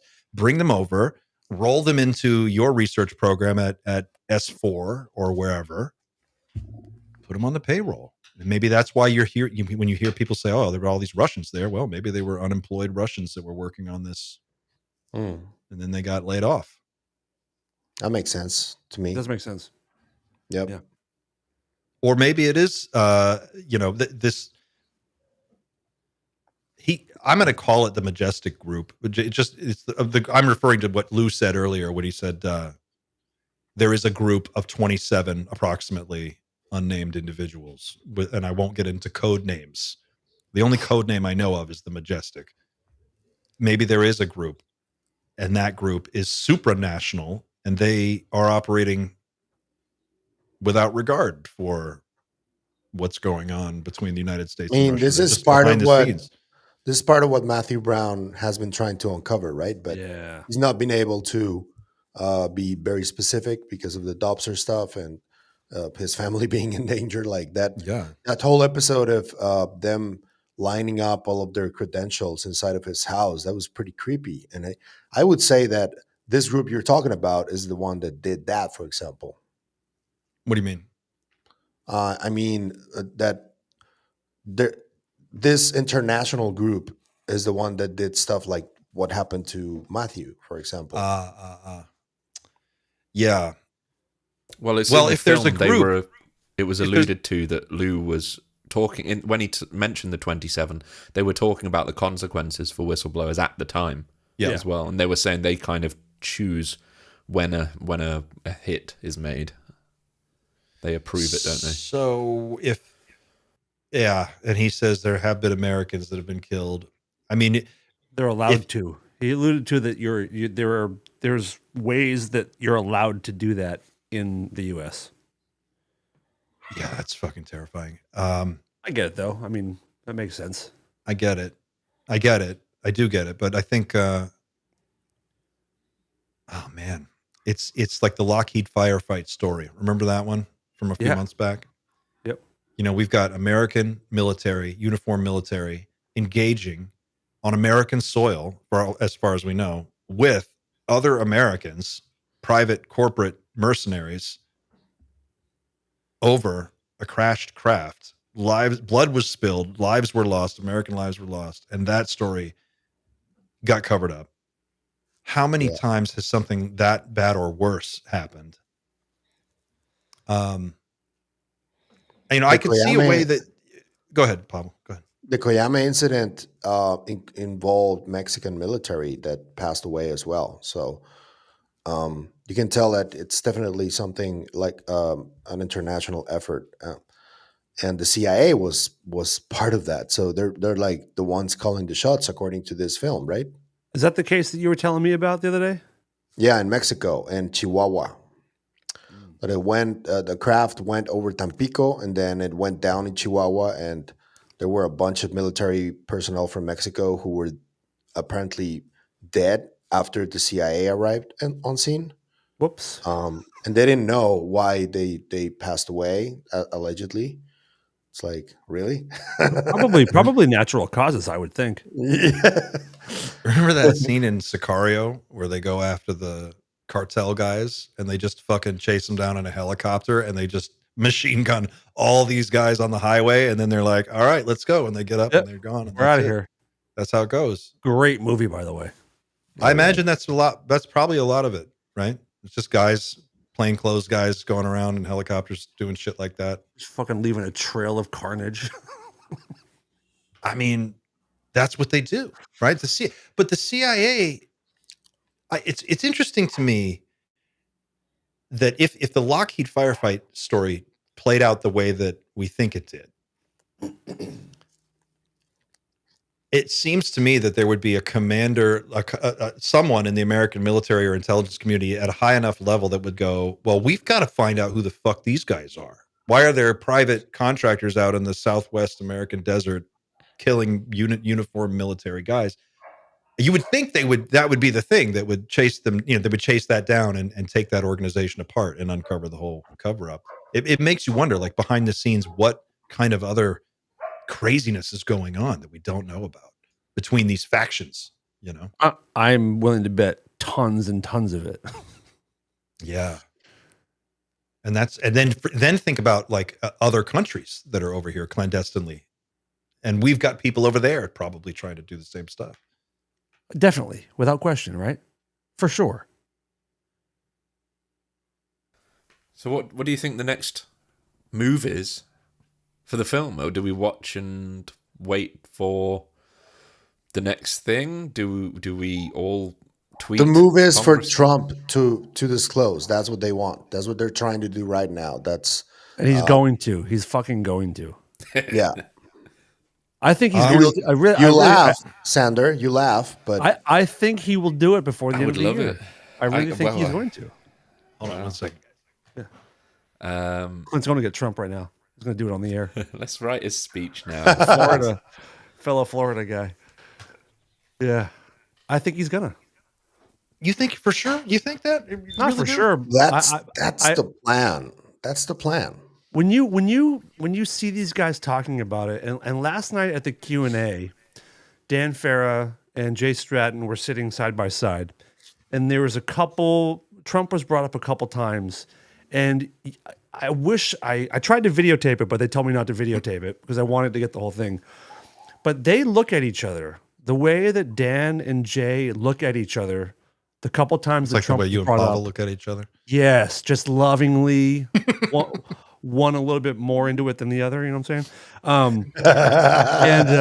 But they had a look like they kind of know something, and we're hearing way too much about it's on the president and how great it could be. I know it's a move. I know they're trying to like play into it, which is brilliant and also very predictable and easy. But it does feel like they're not just speculating. That's my read. I think they feel like it's either in place. Grush kind of said it in Grush's interview from September, which aired on Fox. He's talking about it and saying, I don't want to speak for what the president might want to say, but it's from a place of being informed about it, not just like it would be cool if. It's more like it's going to be cool when is what it feels like. So this is what I've been talking about a little bit on my channel, because I do have information about that. Like they've been planning this for at least 2 years. When the plan initiated, they didn't know that Trump was going to win the election again, but they had a plan for each case, right? If the Democrats won, they had a plan, and if the Republicans won, they had a plan. And right now, what they say amongst them, the ones that are involved that I know are involved, they're like, Trump has had this information on his desk for a while now. He's been briefed about a lot of this Since his for a last while term. now. Since the last term. Yeah. And he flirted with the idea of disclosing in his first term, but he couldn't because COVID happened and all that stuff.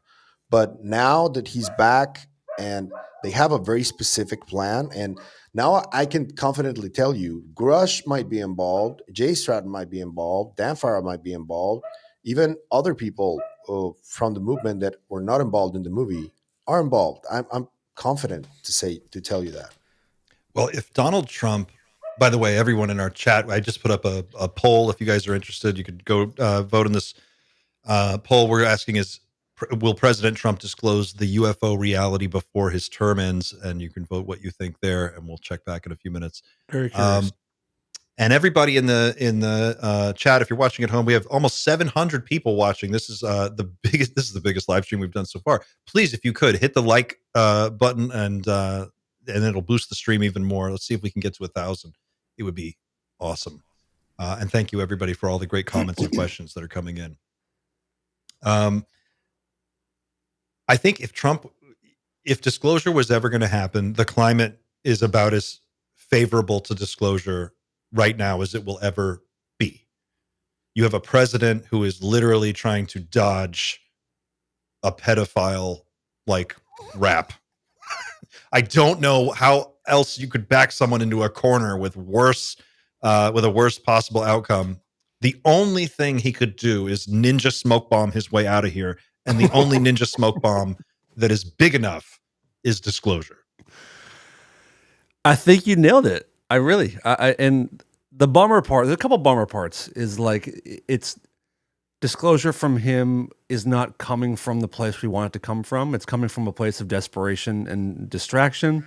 I'll take it. And then I will too. The other really sad part for me is like, since I was a little kid, I've imagined like what that moment would be like in the movies where this like well-spoken, kind of respected person, like, as a fellow human, I'm here to share in this moment with all of you. And it's an honor to be here. And thanks to the people that came before me, this beautiful moment in human history that we should, I've always fantasized about it being like this beautiful moment, but it's going to be fucking fumbled. Anticlimactic as fuck. Yeah, and he's gonna riff and like rip on Democrats during like the most important. I love moment. aliens. Yeah, I'm gonna laugh Good movie. so hard. I wouldn't do it. It's gonna be like bullshit. But oh man, Democrats said UFOs are a hoax, but they're real.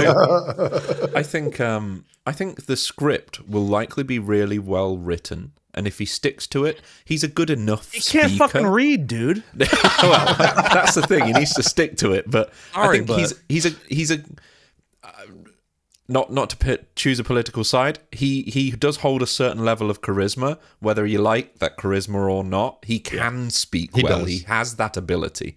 So if he really sees this as a defining moment of his presidency, he'll stick to the script, and it might be a good speech. The one sad thing that I think would be the reality is Trump's disclosure, and really any disclosure made by a president, is going to be they're going to want the markets to react in particular ways. They're going to want. This is the whole problem, unfortunately. I know. I hate it. comes down to the financial markets, and that's what's going to make this This a this really is boring actually disclosure. something they say in the movie that when Jay, or I don't Yeah. know if it was Davis, was briefing Trump, the Mnuchin, I think his name is. Yep, He was Steve the one who Mnuchin. was like, "How would this affect the economy?" Because the president wants to know, and that's the thing he cares about the most. That's his It's shtick, what Yeah, everyone I cares know? about. you know But what's like, it's so kind of his fuck sad. responsibility. Kind Yeah, of his yeah, I know. responsibility, but We it's know, we know. again, it's not the disclosure I want. The world will not stop with the speech like this. People will go to work the next day, and I think it's important that people stop when this happens. I think And they will stop. I think I hope would so. disagree on that one point, only because, but I people don't will think stop what? I think the world will stop. Oh, They will just not go to work the next day. If basically. Trump said, if he made a disclosure announcement, I think the world would stop. But I think a lot of people would stop because they would literally have a fucking aneurysm with all the fucking Trump stuff. Like, for real, they would be like, "This is now you're going to do this on top of everything else that's happened. Like, you're going to drop disclosure. You of all people." I think people will be like, do you think it's This a bad time? Is it a bad time to do it? I just think of all the people who, he's been so at top of mind for like years now. I mean, we're going on 12 years. And then before Obama, in the Obama administration, when he started talking about running and all this stuff, all Yep, these years. yep. And the Epstein thing. And then if he were to come out now and drop the UFO thing, it would be the ultimate ninja smoke bomb. It would not be the inspiring. Mr. Justin's in the chat, by the way, saying, "I want the guy from Independence Day." That's what I'm saying. Yes, that's when I'm talking about the speech. Like The guy from that's Spaceballs, you mean? Yeah, Mr. Pullman, Bill Pullman. I prefer Idris Elba myself, but okay. whoever. Yeah, But I think people would stop, and I think the world would have a moment of just like, what just happened, and it would take probably a couple of days to Well, reset. I think there's a lot of aspects of the truth and the reality will likely he will want there to be as little negative impact as possible. So he will say as little as possible about the truth so as to not disrupt as much as I would do it on my last day, right when I'm walking out the door. I'd be like, "Guess what?" when they do all the pardons on the way out. Yeah. Hopefully the baseline truth is that heavy, the baseline reality hits people that hard that it doesn't matter how he says it. They've probably weighed this scenario up. But his intention would be to convey this in a way where the stock exchange opens at the normal time the next day and people show up and go to work. Like, he will want that to happen. So he will frame this speech in order for that to happen. He may do it on a Friday so that the markets will literally not open the following day. Because And they'll make money because they'll have, they'll own the defense stocks that stand to benefit. If it suddenly becomes official that Lockheed Martin has alien technology, well, fuck, I want to own some Lockheed shares, don't you? And then we can buy our new Palantir iPhones or whatever they're going to pitch to us. Or next. EGNG, so we can get some of that egg technology. Boom. Well, that's what I'm saying. Let me ask you guys. I want to ask each of you, like, what would you want? Truthfully, a minimum. What do you want to hear in a disclosure speech? Like, what do you want to hear admitted to? Minimum. I think Sander nailed it on his episode on Kennedy. Honestly, that speech was fucking perfect. I should be the speech writer. I just written that speech. What would anyone? I guess I just want it over with. I just want it to happen so we can get on with it because I already understand. Like, I feel like I already know what I need to know. It's not that the knowledge isn't there, right? The knowledge, all of the things that Eric Davis and Hal Puthoff and Lou Elizondo, all the things that they confirmed in this documentary are things that we have been speculating about and having fun with for years. Of course. And in the back of our minds, I think a lot of us kind of know there are aspects of this that are most likely true. And we know what those are. Yeah. Those things were just confirmed in the documentary. So for me, if the government, if Trump came forward and basically said that, and he doesn't add anything new, it's just literally what's already in the documentary. He just says it, and then says, and I'm going to direct the, a civilian group to oversee this project. It's going to answer to Congress from now on. It's going to bring it under some kind of umbrella where there is accountability and there is some kind of um, process for this technology to get out of these black budget programs into the real world. And I'm good. Like, I really do. The things I'm most curious about, if, as Eric Davis said, Holloman did happen. If George Bush was telling the truth, that landing took place and a being got out and walked up and shook hands or did one of these or whatever. I want to know what their culture is like. What does their fucking music sound like? Do they have music? What is their art like? How old is their society? What is Their comedy. How many people are there? I want to know all of that. And the hardware and the tech is interesting, but the possibility for understanding how another civilization makes it, not just past where we are, but past the next obstacle and the next obstacle. And they survived. And not only did they survive, they thrived and they became this galaxy spanning civilization. I want to know what that looks like. Yeah, how do you find peace? How do they find peace amongst each other or whatever? Like, how does Right. it system work? What Well, if they obviously- didn't? Yeah, sure. I think all of that can't be answered in a disclosure speech, I don't think. But No. like, do you think, like, for me, minimum, I want him to say, obviously this reality is real. We have a crash retrieval program. We do have materials. We do have bodies, and we will get to these things. I know you have a million questions, and we have a task force put together to answer these questions and to start the process. But I want to hear about those things minimum in a speech, that we at least have the things for proof. Yeah. I also want Trump to offer the pardons right away on the speech, like, Really? and put up if it's gonna happen, it should happen right then and there. I think, like, he should say, the guys who know what's going on, you have nothing to fear. You can come forward and just spill it all out. And um, that's what I mean. And I don't want it. I've spoken to you about this. I don't Yeah. want there to be full amnesty, Amnesty. Yeah. especially for the ones who committed really horrible crimes. But if it's gonna happen, it should happen quickly, because you can't let them think.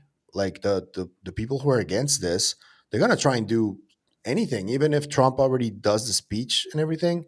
If this is true, which I think it might be, they're gonna act quickly, and so Trump's needs to as well. Well, this is the next question, right? Like, we're talking about this like immunity has to be a blanket, all or nothing. Everyone walks free, or nothing happens. But does it have to work that way? Could it be on a case by case basis? You come into the skiff, tell us what you know, you get immunity, and if you flip on the next 10 people, we'll bring them in and we'll get them to flip on the next 10 people, and then we'll get but until we see how far, like, if you were unraveling a mafia organization, you don't, give everyone immunity and say, just tell us what you did. You give a few people immunity. Yeah. And you throw a few people in prison forever. Shout out to Gerb. Maybe that's what's got to happen. I think I'm in the minority. I just think blanket amnesty for no matter what you did is the only way that we get most of everything, and the only way that we get to move forward in life. But are you saying, like, blanket amnesty, like they come forward and they say, look, we're going to give blanket amnesty to anyone and everyone involved, no matter what? Yes. But what is in exchange for what? Like, this is the part, like, what are we asking for in from exchange them in for return? like, okay, no matter what names you name, if you're coming forward to me as a whistleblower, just so you know, no matter what names you name, none of those people will see a day in court. We just need to get to the bottom of this. Just tell Okay. us who, tell us where. Then you go talk to that guy and say, we got your name. We're here to talk about this. You are not going to jail, but we need to know what's going on. Sign this paperwork. Here you go. Here's your deal. Oh, you did murders? That fucking sucks. You're a Can I shitty person, ask- but you're not going to jail. Yeah. Can I ask something? Because this is where it gets even more convoluted than it already is. Yeah. If Preserve Destiny is spot on, that means that the NHI are involved in the secrecy as well. And course. making those decisions, like giving them amnesty, it may not mean a thing to the NHI, who may have a different system of rules and all that. Sure. So that that's a great complicates question. everything, you know? So What good is an agreement with a group that has demonstrated they control all airspace? They control everything. You know, like what agreement can you make with a group like that? Well, What if obviously they there's don't no live up to their end of the bargain? What are you going to do? Take them to court? You know what I mean? Like, right. so I don't. Yeah, that's I this mean- other thing. Like, we've made agreements. There are these agreements in place. What would that even? Well, I that, think that would they definitely were one-sided for the most part, I think, right? I mean, that it just implies that we have leverage on something that they need, that they can't just take anyway. Not necessarily. They might value us as a brother. Yeah, it might just be a respectful, like this is the right way to do it, to agree on things. And maybe that's why they have advanced as much as they have, because they do things the right way. I don't know. That's a good point, Xander. Yeah. Can I share what I think I would like to hear as a bare minimum? Absolutely In a not. speech. Absolutely not. Okay, let's move on. So I would like to hear how long the US government has known. We need to know that as like one of the first things. They need to say for the last 70 years or so on, however long. I'd like to know, if they have this information, what the bare base reality is. Is it aliens, interdimensional beings, or some mixture of all of them? I'm with you, Clint. They don't need to go into the technology. They need to kind of we can infer that from things that he should from whatever is shared, like how old they are as a civilization. It would be nice if they could bring one out and him to just go, yo, yep, We we've have been here to for a see long one. time. Or Yeah. nobody Gotta see gets. No one That's walks. going to have to happen within, if they admit that we've had knowledge for about 70 years, they're going to have to show a body within days. They're going to have to. Nobody fucking walks until I see a body. I want to lay eyes on a fucking I body. want Trump to Just a hold up. corpse. I want Trump to hold up an irrigation circle picture and be like, Did you "This guys is- I got ever this." hear? Did you guys ever hear John Blitch's like ideal disclosure scenario? Mm-mm. He was like, there would have to be at least a couple of species there. There would have to be an agreement that they cannot be harmed as they approach the podium. And I'm like, what the hell? Jesus Christ. Well, I think you could stage a demonstration where you could even have a pre-taped thing, and you could do it in a secure location, and you could say, look, we're going to invite a very small group of very select press people. They're going to be allowed to observe this. It's going to be a very special event, very unique in human history. We're going to bring one of these beings out, and we're going to have, there's 4 people allowed in the room, or 10, or whatever the number, whatever it is. But you can know that those people, they have to be trustworthy enough that we would accept their word that what they saw was real. And then I think Dude. that would be enough. A live stream from the clean sphere. You know, In a Might way. be Dan you- Burrish's ultimate return, as if he shows up. you bring up Dan Burish as if I don't have something to tell you. Oh yeah, of course you do. Of He course. talked about 2 groups. He talked about 2 groups and one group, there was the control group, the unnamed individuals who we won't go into their code name, the people in charge. There are 2 groups of non-humans that they are specific. There are more than 2 groups, but of those, 2 of them are in opposition to one another. And one of them is a group that he describes as the one that must be catered to. That is the group we have to cater to because we have the sweetheart deal with that group. And there's another group that would like to help, but we don't have a deal with that group. and it's very interesting. And in all of the things that I'm looking at, this comes up. Eric Davis, again, of things that we saw in the documentary that were stated as if they were fact. Eric Davis says, I know of at least 2 types of aliens for sure. And in his congressional meeting where Tim Gallaudet and Avi were there, he said, short grays, tall grays, reptilians, Nordics. And by the way, in Age of Disclosure, Davis also said that one of those species, in his words, made contact with the legacy program. So does that mean like they communicated, or that Parliament, right? they were recovered? Well, I don't know. He says his words were they made contact. Yeah. One of them made contact with the legacy program. Does that mean, hi, we're here to talk, or does it mean that we got bodies and brushed up against the legacy program? I guess if he is the same person in the film that says it talks about Holloman, and so in that respect, it's either one or two. Like I'm quite comfortable to make that connection, even though it might be not quite right. But I think that's a reasonable connection to make so far. Well, then, if that's the case, then when they landed, did they know that they were meeting with, did they land to speak to people in the program, or did they just randomly land on a military base? Because he said they made contact with the legacy program. I think it sounds like the Holloman landing was coordinated. Arranged? It sounds like arranged because there's footage supposedly of that landing. There's now, 10 seconds. And is that the stuff that made it into the UFOs past, present, and future documentary? I think so. It's a little bit, yeah. Emmenegger, that's the director who. So here's what. So again, this is that can of worms we talked about, right? So Eric Davis opens up this can of worms, tying that event to George Bush Sr., making it real.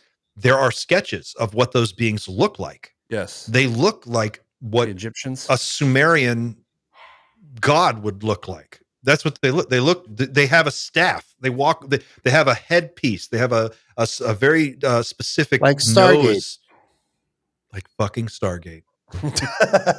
Catalina wine mixer. Catalina wine mixer. God damn it. In fact, I'm going to see if I can find those Holloman sketches just so we can share them for people who don't know. You know what's really weird from accounts from people who are like experiencing this, whether it's military or maybe legacy program that have openly talked about this, is the variety of accounts and the difference of every single experience. Because, for example, just to give you an example, there's Lonnie Zamora on the Socorro, New Mexico encounter.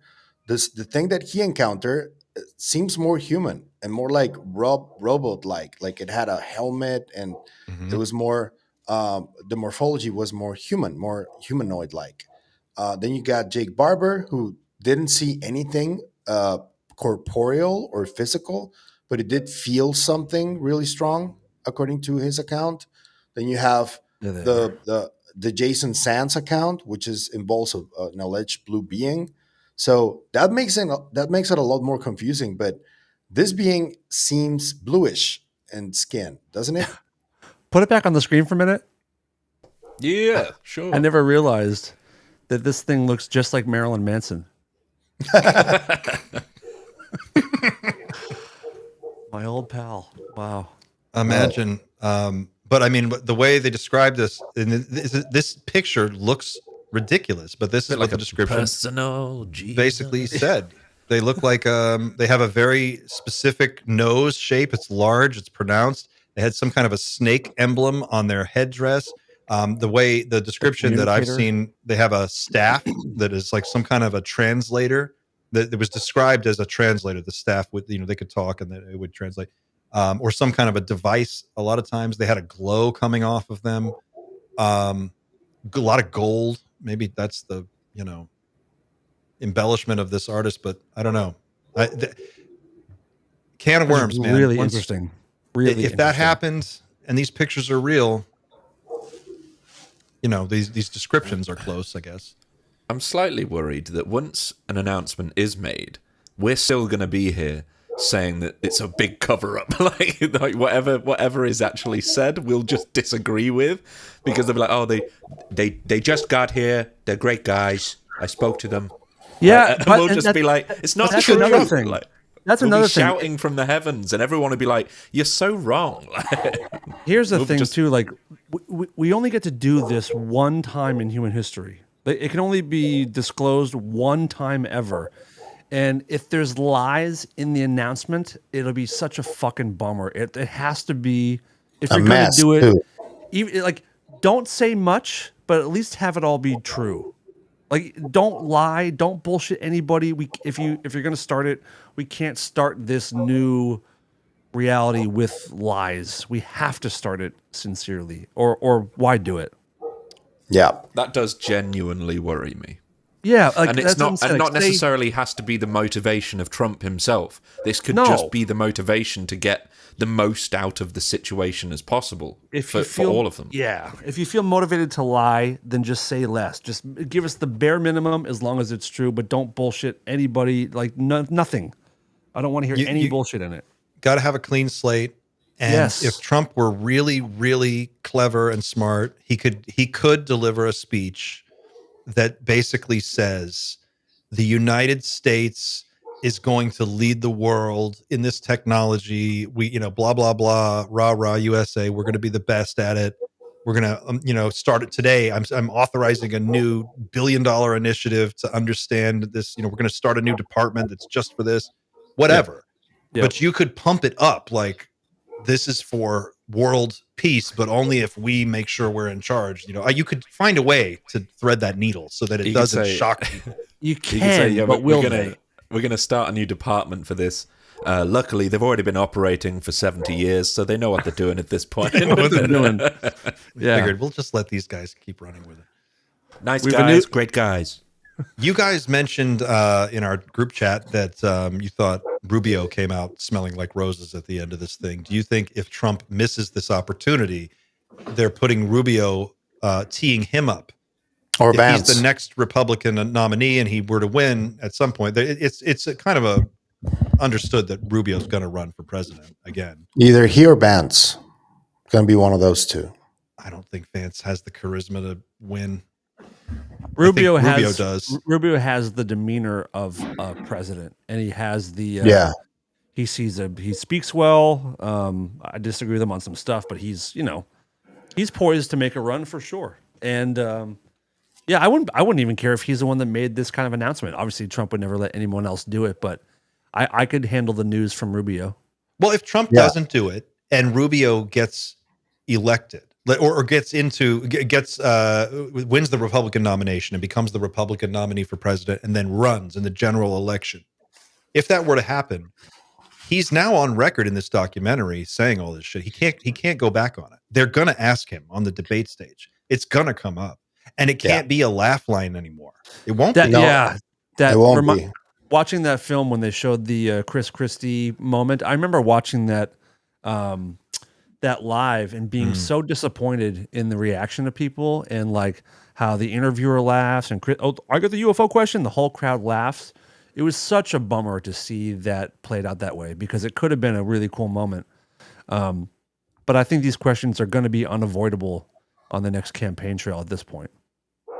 So is it your sense, just for everyone here, that the next election cycle, UAPs are an actual election year issue? I mean, a lot changes in 3 years, but it could come up in midterms this year or later, next November or whatever it is. I think it could be an issue. I really do. I mean, so much is happening right now, and if there is some kind of announcement soon, it will definitely be brought up in the next campaign. I It think has we'll to. get a better gauge of whether it's going to be an issue at the presidential race in the next election cycle that is not presidential. Like it's going to be Midterms. next summer, right? Midterms. Yeah. Midterms. Yeah. The What do you think, Clint? Do you think it'll come up?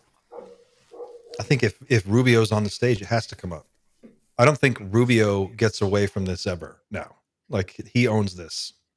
I wonder if it he's- comes up the next time he speaks on anything.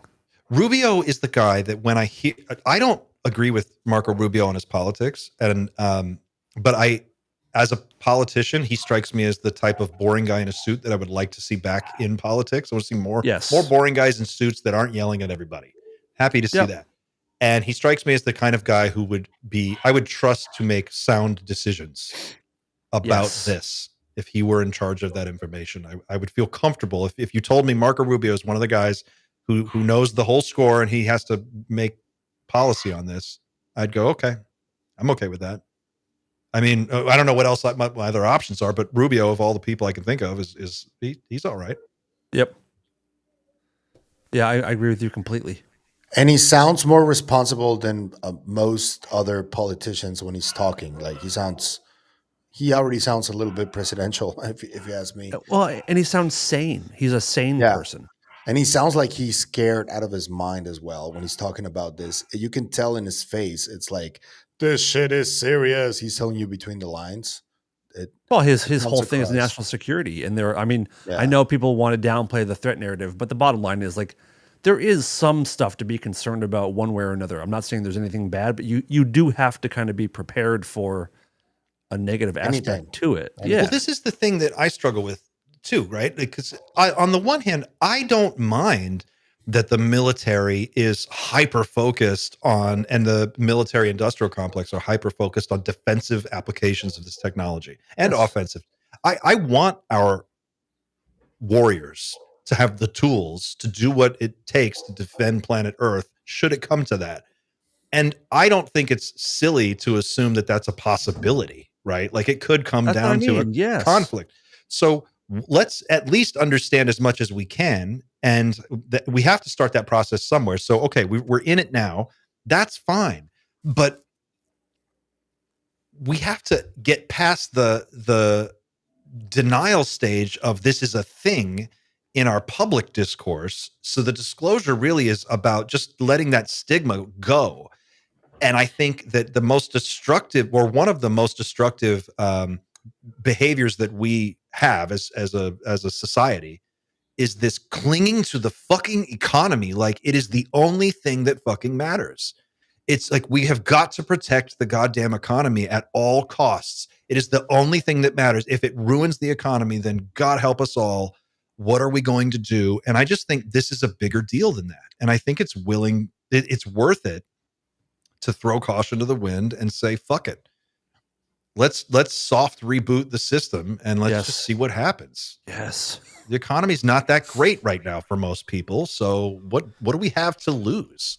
Well, that's precisely why they would say the exact opposite of that, is that we have everything to lose right now with even the smallest slip up. And that's, I mean, we have a budget in the UK coming on Wednesday, and we know very well that it's basically the end of democracy in the UK come Wednesday, because it's a budget. What?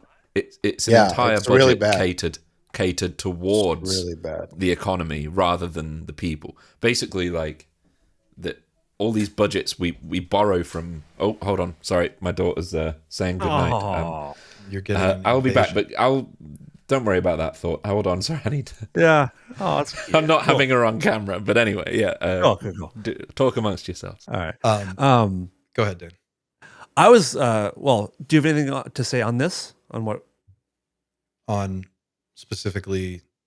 I mean, I was listening to Xander, so I lost my train of thought. Oh, I was gonna bring up Rogan real quick if I could. Go for it. I feel like I posted this last night on Twitter, but I feel like we're kind of overlooking the fact that on the Dan Fair interview on Rogan said that he was going to reach out to Trump and try to push him to disclose. And I think we're sleeping on the idea that could actually have a huge effect on his decision. I think Rogan kind of does have the ability to help push Trump. He has it on speed dial. Yes, that's what I mean. Why wouldn't he? Yeah, Right, the biggest podcaster in the world. Just Joe Rogan's podcast has a larger viewership than all of the major networks combined. Right, combined. One episode of Joe Rogan has a larger impact on the public, discourse than getting all the news organizations together. It just I think he has huge. the ability to kind of make a difference and help push this over the move it forward. I like this idea. I mean, I it feels good. I like where you're going with it. I mean, I think it's hard for me to believe that Trump. I can believe that Trump would disclose, and I can believe that he would do it as a ninja smoke bomb to get out of all the other craziness, because it would be such a huge distraction. It won't work though, but yeah. I don't know. It might work. It might be the only thing that could work. You don't No, think? no, and not to be just so no, but like Because of Epstein, you don't think it's not? yes, I think that UFOs are still something where it might be a 60-40 issue in the world. People that think it's real or not. Everyone is on board with the Epstein stuff. Like, it doesn't matter who you are, you want to know what's up with that. And I think even his biggest supporters are like, what's going on with this? I think if you perp walked all the Epstein people, that would be a bigger shock than UFOs. People would be like, wait a second, what? All these motherfuckers? I Yeah, agree with all you. of those people. Right. And that's why I think that it might work for a minute, but it's not going to overshadow Epstein. It's not going to make it go away. And I don't want to dissuade him from disclosing, but I don't think it'll have the effect that he's really hoping it does. Yeah. I don't know. Even if he doesn't, though, I still think Rubio just got teed up. Yep. I like that. I don't know. idea. What do you guys think in the audience, in the chat? Let us know in the chat here. What do you think? Is it our poll has? Let's take a look at our poll. We had 325 people voted in the poll. Will President Trump disclose the UFO reality before the end of his term? And it looks like 43% of you said no, and 29% said yes, and the rest are unsure. And that's 330 people. So mostly said no. Most of you think it's not going to happen.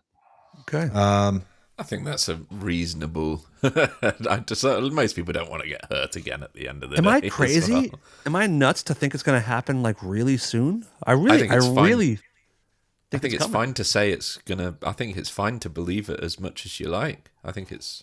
I'm encouraged. I'm really encouraged by the film. On the whole, I think it's a great step forward for something like that to happen. Pavel and I were texting last night. Like, it feels like I feel something in the air. I feel it in my chest that this movie is having more of an effect than I anticipated right away. It's The number reviews one on Amazon. The reviews today. on Rotten Tomatoes it's in the 91% on Rotten Tomatoes. Like, this is. I think it could win an Oscar for real. And I think it's fucking moving things. It feels like it's moving. Well, we started the stream with this, and I just want to throw it out there for people who are watching. This Thanksgiving, if you're with us in the States and you're celebrating Thanksgiving, get this documentary out. When your family and friends are sitting around the living room with nothing to do, or they're just hanging around, put this on. If you haven't watched it, go ahead and buy it or rent it and just have it on and show people. This is the way in. If you want to on-ramp people into the UFO world, this is the on-ramp for sure. Yeah. I'm wondering. Pavel, I stepped on your thought. I think you were about to say something. No, it's okay. I think that what matters about this Trump thing is that it doesn't matter if Dan or I believe it's going to happen. What matters is that the people involved trying to make it happen are convinced it will. Yeah. Well, and you got to ask yourself why. Why are they so convinced that it will? And the way they look at each other, dude, like it feels like they know something. And Grush talking about it, it just, I don't know. These are people that would be informed on this, and the people that are making the moves. They have the White House on speed dial. Some of these guys. Correct. Yeah. And I again, like, I think one of the guys, part of the Q&A last night, I gotta get his name. He briefs the president on things, and he was saying he feels like something's happening. I mean, the Disclosure Task Force, right? Correct. The Disclosure Task Force was what was described in the. You're talking about what was described in the NDAA. Well, go ahead, Pavel. It was already sort of floated last night, and Dan sort of alluded to it and mentioned it. it was floated, like that term, that phrase. Amongst that group last night, they Well- kind of referred to this or sort of themselves, sort of as the Disclosure Task Force in a weird way. I have my original copy of the Disclosure Act right here, and I'm going to find that while you guys talk. I'm going to find the description of the Disclosure Task Force, and I'll share that with the audience. Also, how about the fact that Grush on Fox said that he saw bodies? He saw images of bodies, by the way. That's pretty fucking that cool. was nice. Yeah, look at this. This is my daughter, Chiquis. I met Chiquis. Say hi to everyone, my God. Chiquis. Oh my God! She's Is she trying to high? get What's attention. going on? No, she just wanted attention. She was like, "What the hell? Why would you She give me looks attention?" so high, dude?" just like her dad. It's so cute. Say hi, bye.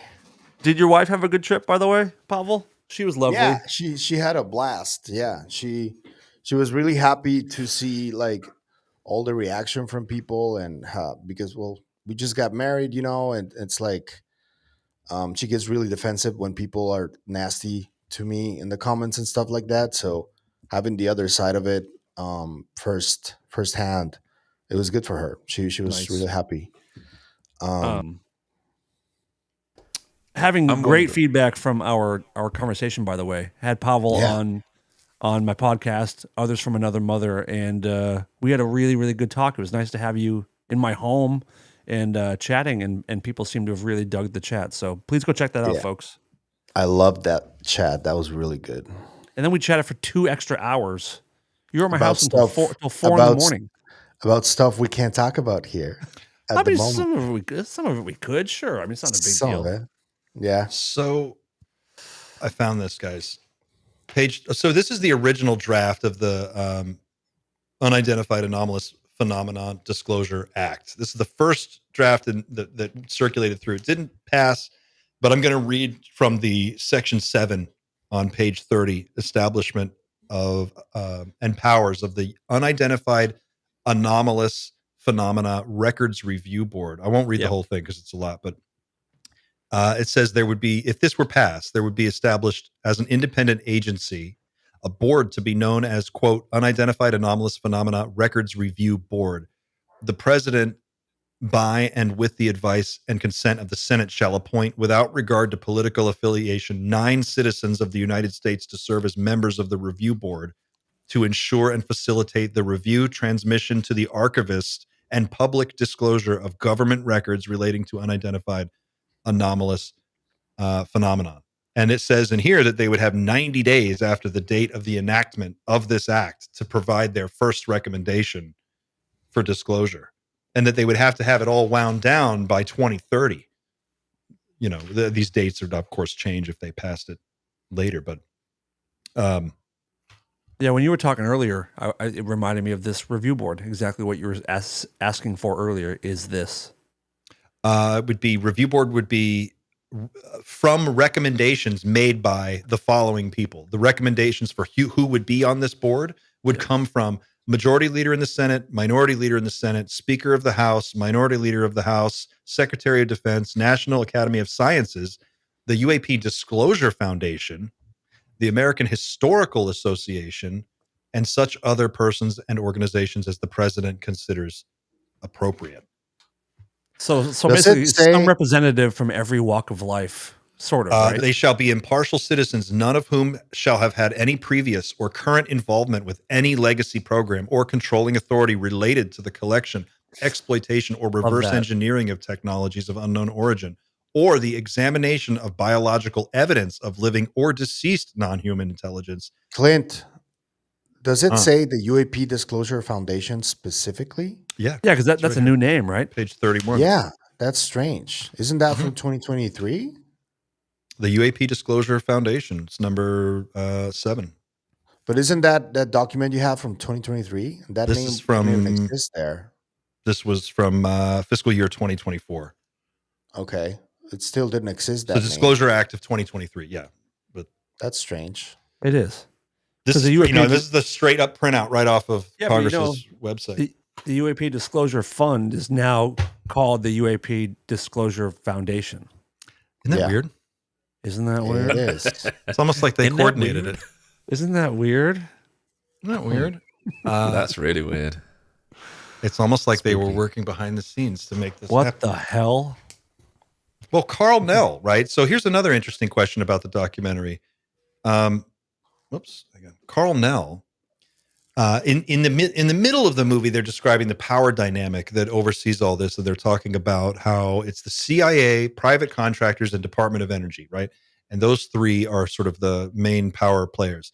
And then they go to Carl Nell, and he provides a little commentary. And what's interesting about Carl Nell is he sits at the overlap between military and private contractors. Like that was his job. He was on the executive management team at was it Lockheed? Which I'd have to look him up on LinkedIn, but Yeah, it was Lockheed. he Lockheed, worked for a couple of those, Lockheed and Northrop, I think. so he doesn't get asked about this. But he's the guy. Like he would be that guy. And there is confusion, at least for me, on where I understand that it's CIA, DOE, and to some extent the Air Force. But then they act like there's no government involvement because the government is just now finding out all this stuff. It's weird. It's like there's connective tissue between parts that aren't even really talking to each other, but somehow are connected. And it seems like Carl Nell would be the guy who would know all that shit. He would be the guy. And they don't go there. I wonder if there's a reason why. That's I think there's some big questions, and that was going to be my next question for the panel. Was what's the big question you've got? Because it seems clear to me from watching there are several big moments where they could have said something hugely connective and then they chose not to, and I wonder whether it's because of NDAs and the fact that a lot of that stuff has to go through DOPSA. By the way, speaking of cops, Hal at a certain point was talking about how on programs he worked on, they would specifically classify things through defense or use defense contractors to specifically hide things from FOIA. That was fascinating. Hal admitted that and said, we've done that many times. Gerb is calling BS on that breakdown of the legacy program. He says in the chat that that's not correct.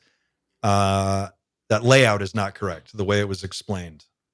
So Gerb, if you want to educate us, Gerb. If you want to come on and just tell us, like we're talking about an octopus that has many different tentacles, Correct, and others from another mother. And when Lou came out and like laid it out for everyone, it's like I don't think that the legacy program is like just one entity. I think it's like divided and very compartmentalized, and some people don't even know each other from do you think there are like legacy program. 7 or 8 or 12 different programs all running in their own little world separate? Yeah. Well, the Preserve Destiny is that, right? Like they deal with a specific aspect of this, and you don't hear them talking about nuts and bolts technology or craft or anything like that. They're talking about specifically genetics, right? So I would think it's the same with all the other programs, and it's just like a nickname, legacy program, but it's many programs, not It's just many one. programs. But so I guess the question that we're zeroing in on, and Gerb, this is for you, is do you believe that there is a small group that is top-down coordinating anything? Or maybe a better way to ask this is if there are multiple different programs that we are all lumping together under one title, we're calling that one big pile the legacy program, but it's really like 10 or 15 or maybe more individual programs. Among those or of those, what is the largest, right? Like my question is revolving around how small of a footprint can you maintain and still successfully retrieve and reverse engineer craft? You can't do it with like 2 people. It can't be 10 people. It's got to be a few hundred, a few, like Didn't they say thousands? Yeah. Thousands. Someone's got to coordinate all that, right? There is no one monolithic program. Progressum. Sounds I progressive. think it's Ooh, it sounds hot.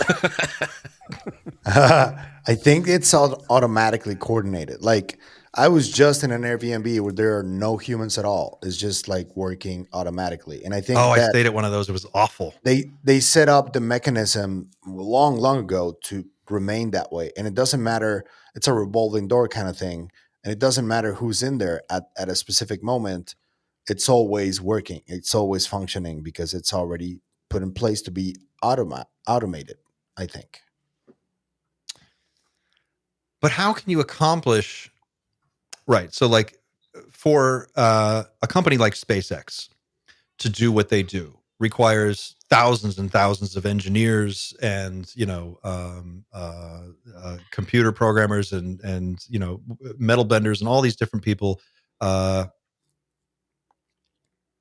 I can't imagine that even the smallest of UAP reverse engineering programs would be any smaller than a company like SpaceX would need to be to accomplish the level of engineering required.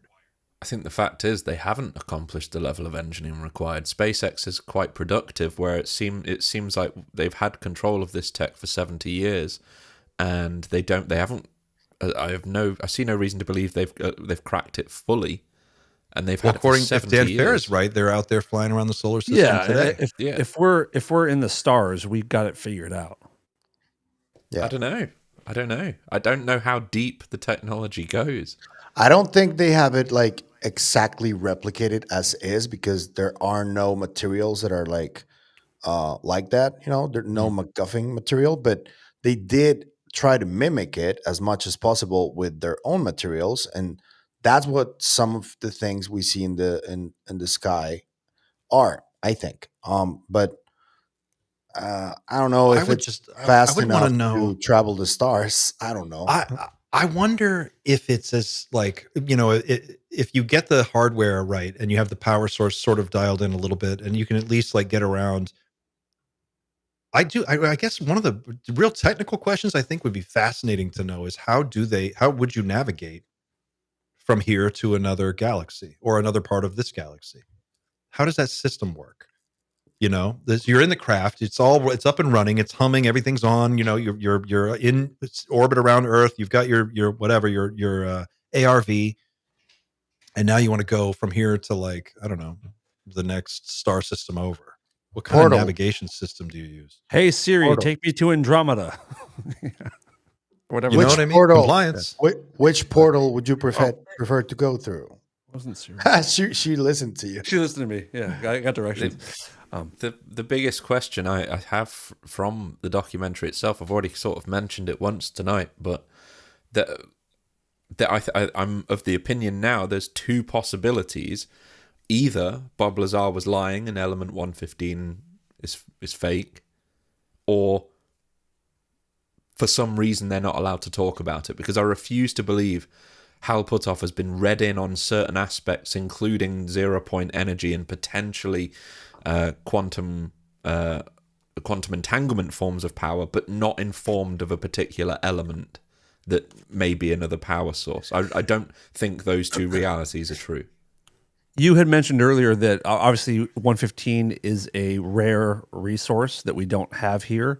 But if we have the ability to traverse the stars and go into space, maybe it's not hard to find out in the universe. So maybe that is not a problem anymore. Perhaps it depends. If the difference is if it's not available anywhere in the solar system, we can comprehend the solar system.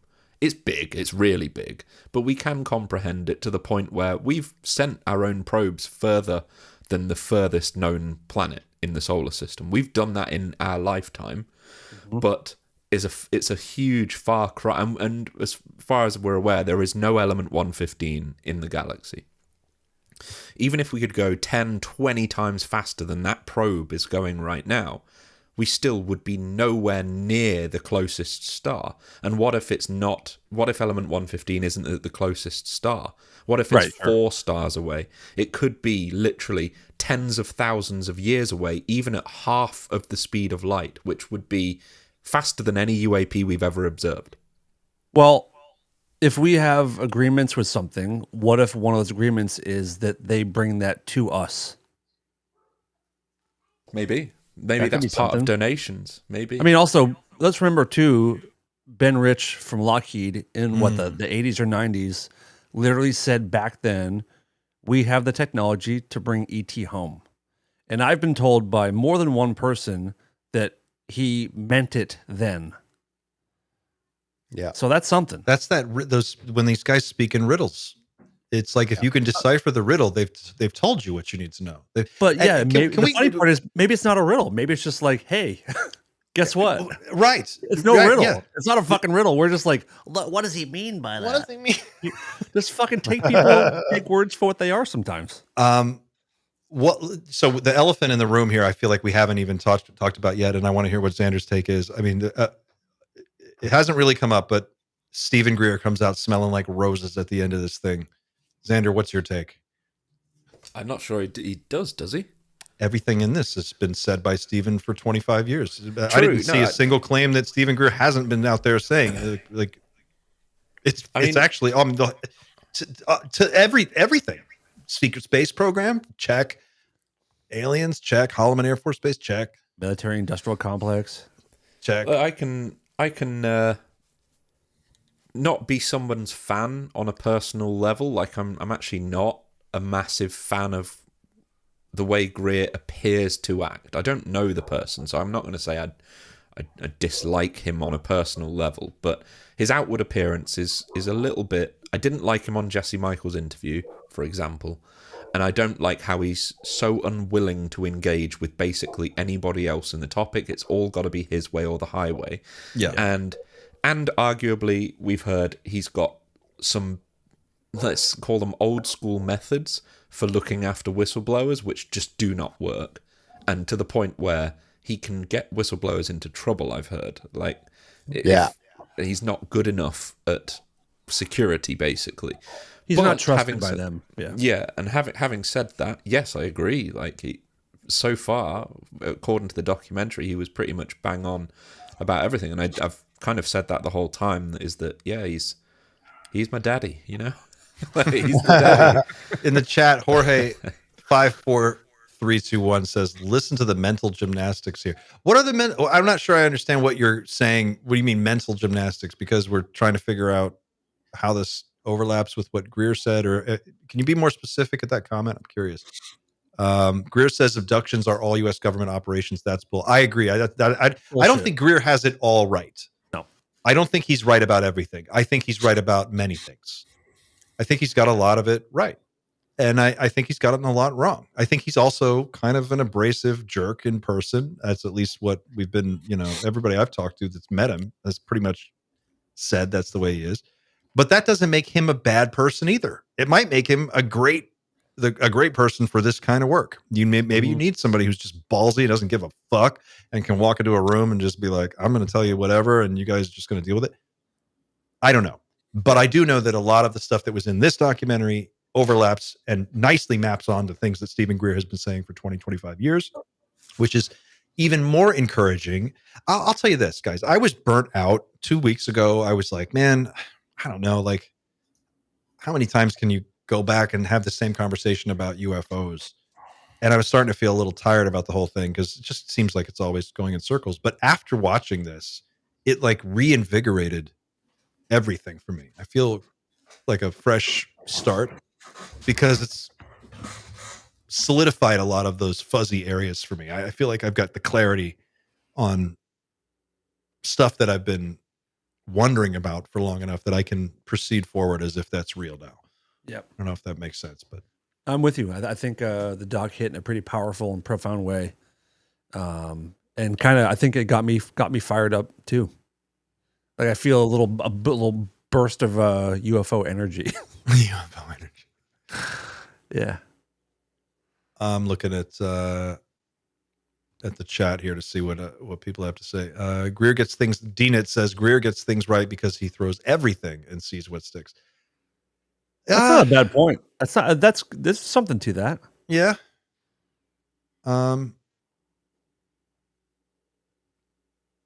Let's see. Aren't we all a bit weird to be talking about this, Richard? I think this is the other thing, right? Like you're in this moment. You guys all watching at home, we're all participating in the weirdest moment ever where we're actually beginning in the very early stages of beginning to have a serious discussion about something that for all of these years we've been told is not real, but is in fact very real. And this is what that ontological shock feels like.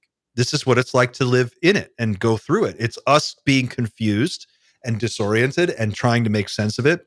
And yes, there is some mental gymnastics for Jorge. A lot of it is trying to fit square pegs into round holes and connect dots that don't seem to make sense, but might make sense because we're operating with incomplete information. But every time we get a little more information that fleshes things out a little bit more, you don't have to have every piece of the puzzle in place to know what the puzzle picture is. Yeah.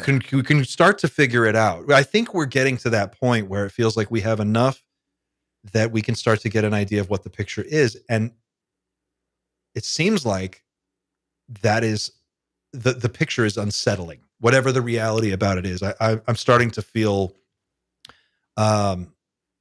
okay with taking that idea on board. There's something that is it's not good.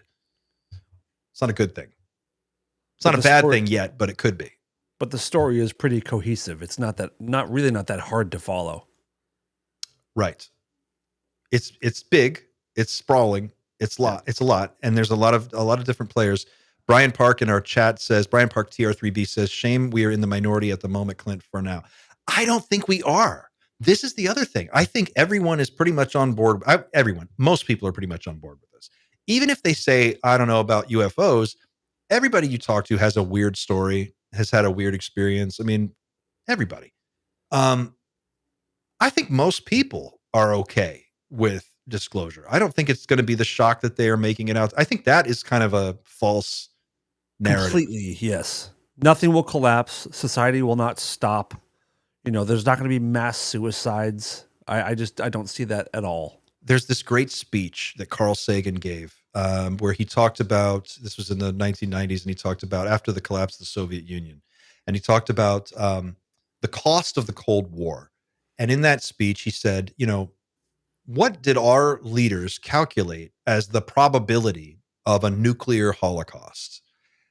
3% likelihood, 5% likelihood, 10%. What is the percentage likelihood that the leaders of the world decided this was a thing that we needed to deal with? And then based on that, how much money did we spend? Trillions of dollars, trillions for decades. And that's for something that didn't actually happen. It wound up not happening. And all of this money was spent and all of this resources and all of these things were, all of the opportunity cost of other things we could have been doing with that money. Healthcare for people, clean water desalination plants all over the world, making sure that everybody has a home and is safe and clean and comfortable. Vaccines for people who need them, whatever. I don't know. All the things you could have done with trillions of dollars that we didn't do because we were building Star Wars defense satellites and everything else. So Carl Sagan gives this whole speech and he says, whatever the percentage was, that's what we used to justify this enormous expenditure. And his larger point is about the threat of climate change, which is a much higher percentage probability that we're going to see that. But this is the same kind of a deal, right? Like they're telling us this is real. So what amount of money, what amount of resources is it worth to understand this? I think it's worth all the resources, all the money. Go ahead, crash the economy. We've already had it. It crashes every 3-4 years anyway. Who gives a shit? Yeah, fuck it. We'll be fine. We'll figure it out like we always do. The economy's crashed like 4 times in the last decade. What's one more? Yeah. I mean, I agree. I think it's about the power. We have to go through these little inconveniences and pains to move forward. You have to not worry so much about like what the market will do. Like, come on, man, enough. The market doesn't affect the common man that much. Just let it happen. The market is not how we should run our civilization, like our humanity. That's funny. On a blue planet covered in water in the middle of space, on this little rim of the galaxy. And we're like, well, we have this opportunity to join the galactic community, but oh man, what if my stock portfolio doesn't perform? What if? I think there's a lot of people within the UFO movement who are like that. Like they're already millionaires and they don't want for that lifestyle to be affected. So they'll some still of them be That's why we're millionaires. here. That's why we're in this fucking mess, is that thinking. That's it. Yeah. That's the fucking problem. We've returned to the previous problem, where 2 all meters at conversations, 67%. all conversations lead to this outcome: is that we are heading like a freight train towards whatever the hell's going to happen, and we're not in the right frame of mind for it. As a speech, I feel like I'm in the right frame of mind for it. Yeah, But man. the people that matter at the moment appear to not be they're not quite there. They're enjoying things a little bit too much right now. And maybe it's going to take, enough of the population to really stop enjoying what's being done to us on a routine basis. I have a feeling within the month we will have a completely a different style of government in the UK after this budget lands. Like, if all the predictions are to be believed, like, there's going to be a change in the UK. Not necessarily party-wise, but certainly leader-wise is predicted. Because we have to do the budget that they're putting out, because the budget is entirely made to appease the financial system right now, because they're the people that lend the government money in order to do things. I think what we are imagining in this group is a world that doesn't require an economy as such, in the same way that we have one now, where you could detach. Because think about it, if you have unlimited energy, you have unlimited clean water. Unlimited energy means you can pull all the carbon you want out of the air. You can fix the environment. You could literally purify water out of the ocean and have unlimited fresh water. Think about that. The most valuable resource on earth is clean water. We could have all of the clean water you want. That alone would reduce global conflict. Yeah. Think about you could, with unlimited energy plugged into the data centers that are being built today, and plugged into the robotics infrastructure that is already rolling out in China, you could automate the entire world economy in a generation, and you could have a post-scarcity world by the time we're all 100, and we'd probably still be alive, and we'd probably still look like we're Guys, 40. I'm sorry, but I do have to leave. Oh, man. I'm sorry. This was very impromptu, so I wasn't ready, and I'm already getting Really, it's our late. fault, really, isn't it? Yeah, that's We what you're sprung it saying. on you. Wow. Gaslighter. Wow, man. Just like Dan did Gaslighter. yesterday. I mean, 2 hours is great, though. Thank you. Love you, buddy. we'll See you catch up later, another time. guys. Thanks, man. Bye. Bye, humans. Thank you. I want to know from you guys, and also from everyone at home watching, if you can, let us know in the chat, who would you like to see on your disclosure panel dream team, right? Like the president and, the Congress gets to select a team of people, and they're going to look at everything. Who do you want on that team? And this group gets to decide what gets disclosed. Who is your pick? Your must-have. These are anybody or people not in government? Pick anything. Pick anybody. I mean, I'm just curious. I'd pick Elon. Put Elon in a room. Let's see what he comes out saying. I'm curious. I want the spokesperson to be the Situation from Jersey Shore. Mike, the Situation is my guy. David Attenborough. Attenborough's a cool one. That's maybe a cool one. Good question. I don't know, man. I mean, As though it could be anybody. So Neil deGrasse Tyson would be a good one, right? Like, he's a guy that it makes his bones on television, talking about all this stuff. He's a science educator. Say what you want about the guy, but if he went into a small, secure facility with like 10 people, and we are not, as the public, allowed to see what they see, but they're allowed to see it, and these people come out and they do a press conference and they go, I can tell you if it's real or not. What do you want to know? Who do you trust? Oh, somebody's just recommended Keanu Reeves. Yeah. Great idea. He's the guy. He's the Kind of guy. great. I love Keanu. Who's considered, like, if you Google the most trusted person in the world, who is that person? I think he's up there. I think it's an Keanu actor. Reeves? Yeah, for sure. Grush would be a great Who is the choice, most trusted realistically. person in the world? Too many people would call him a quack. I mean, this is driving me nuts. This X, Twitter, movement to just like shit on Grush is driving me insane.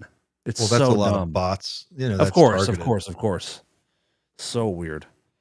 I think you need people that carry a certain degree of gravitas with their like a Gary Nolan is a guy who when he talks, people pay attention. You know, you need someone who can walk into a room and just have that level of command over the science and the understanding necessary to really say definitively that yes, people of the world, this is some real shit. I'm here to tell you. I just walked out of the room.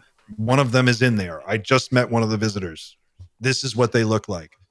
You know, William Shatner. William Shatner's also a great Um, choice.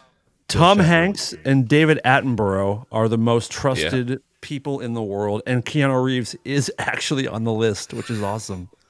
Morgan that's- Freeman, start with those. the new Pope, Denzel Michio Kaku. Washington, Michael J. Fox. That would be interesting. Josh maybe from this- Polarity. Beth says Josh from Polarity. Great idea. All right. If it's one celebrity, I'm going with. Oh man, I want it to be Shatner just because I love Bill Shatner, but I feel like think he's he not the right deserves it. guy. He's He old. deserves it though. He's too old. He won't be there. He won't be doing it very long. That's the thing. We need someone who he can get comfortable with as being our, others czar. That's a tough question. Neil deGrasse Tyson sold his soul. Steven Spielberg. Spielberg might be good. Yeah, why not? Why not? Who would be the emissary that you? Yeah, I mean, Is Tim White still around? I'm Tim White. I'm Tim White. Today we're going to Nebraska. I love that show.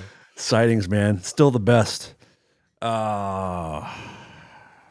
Is there a politician that you would trust? Is there one politician you can think of that you would trust? I mean, it's to deliver so the- easy for me, and it's gonna, I can listen to Obama talk all the time. I trust what he says. I know he's full of shit with some stuff, but like, I like Obama. He's well spoken.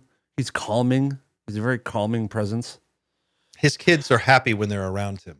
You can Yeah, see isn't that weird? Yes. his family is smiling when they're around him. They go to him. He seems like a nurturing father and a loving husband and a normal human being to the extent that I can ascertain anything.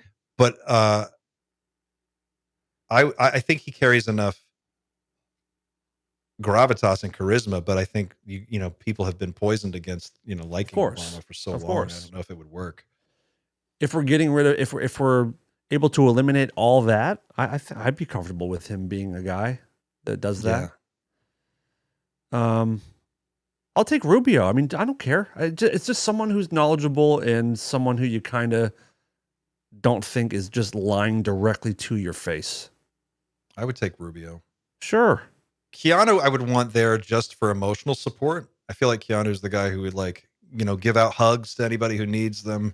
Make sure Keanu is not trusted. Oh, Comfy says Keanu is not trusted. He's lovely, but not especially articulate or knowledgeable. Well, not the Keanu I know. I don't know about you, but I've spent a little bit of time with Keanu, and he's pretty fucking wonderful and pretty like welcoming and feels very, very sincere.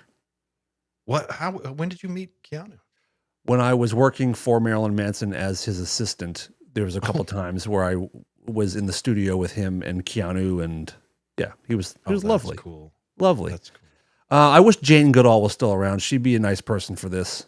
Someone who's had spent so much time with different kind of species and understands like getting to know something that's very unknown. I think Jane would have been a good person for this. Brilliant idea. She would have been perfect. Yeah. Was she an anthropologist or a primatologist? I don't know exactly. But yeah, I think someone like that who understands species and a communication, maybe some kind of communication expert. Yeah, an anthropologist would be a good person. Well, Or like that's the thing. You need cross disciplines. You need cross discipline. You need anthropology. You need a biologist. You need all of these different people to kind of like. It's such a big message. I don't know if one person can handle it. I like that. I think what you said earlier. It's like we've got a committee that's going to answer questions, but the president comes out, makes the big statement, hands it over. then turns it over to these folks. I mean, there needs to be departments. I mean, this is the the Department of Alien Communication, the Department of Alien Technology, the Department of Abductions, or whatever it is. There needs to be experts in each field, like we do with everything. That makes sense. I would trust Gary Nolan to be in charge of the scientific arm of that. 100%, absolutely. Appoint him head of science and research, Gary Nolan. Sure. And then give him funding. What does he need? Sure. Stand up the department and make sure it's answerable to the civilian government. What about George Knapp as a spokesperson? I feel like George really passed the torch at that hearing we were at. It's true. You're right. Is that line in Armageddon where there's that they're deciding who stays behind, and you got the guy in the straitjacket, and he's like, guys, I would really like to do this. I want to say that I would really like to do this. I would love to be a part of it. You're a calming presence too. I'd be fine with Xander doing it.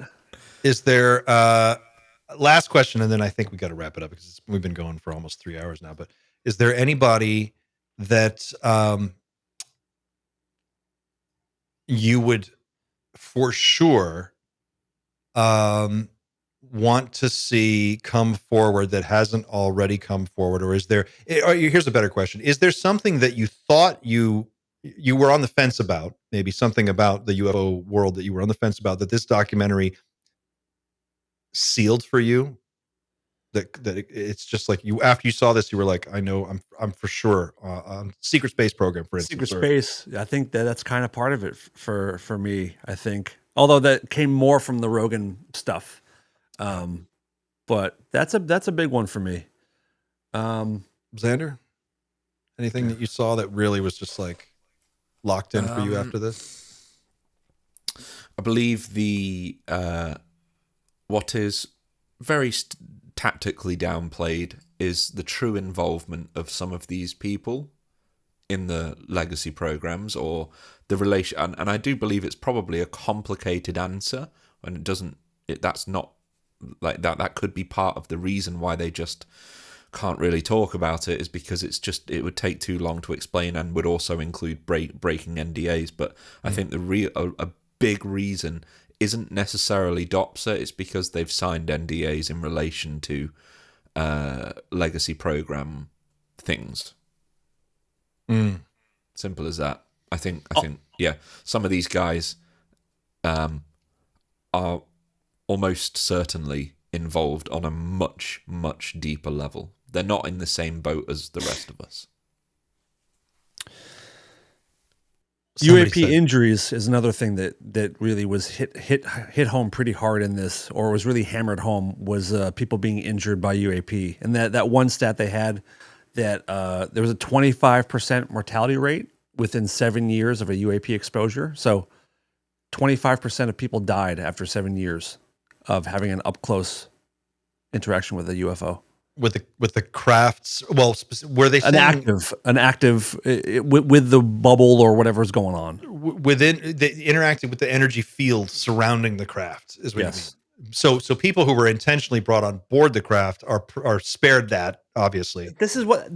I'm happy you said that, because my next question was, as far as I know, we don't hear about abductees getting these horrendous cancers and scars on their brain. Like Gary Nolan in this film talked about finding internal scarring inside the body and scars on the brain, but not scars outside the body.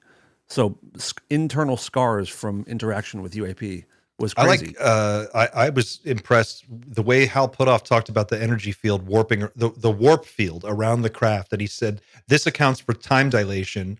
So when an abductee, well, not an abductee, he doesn't say abductee, but if someone were on board the craft, to them, time might not pass. It'll feel normal, but outside hours are going by, and inside 5 minutes have gone by.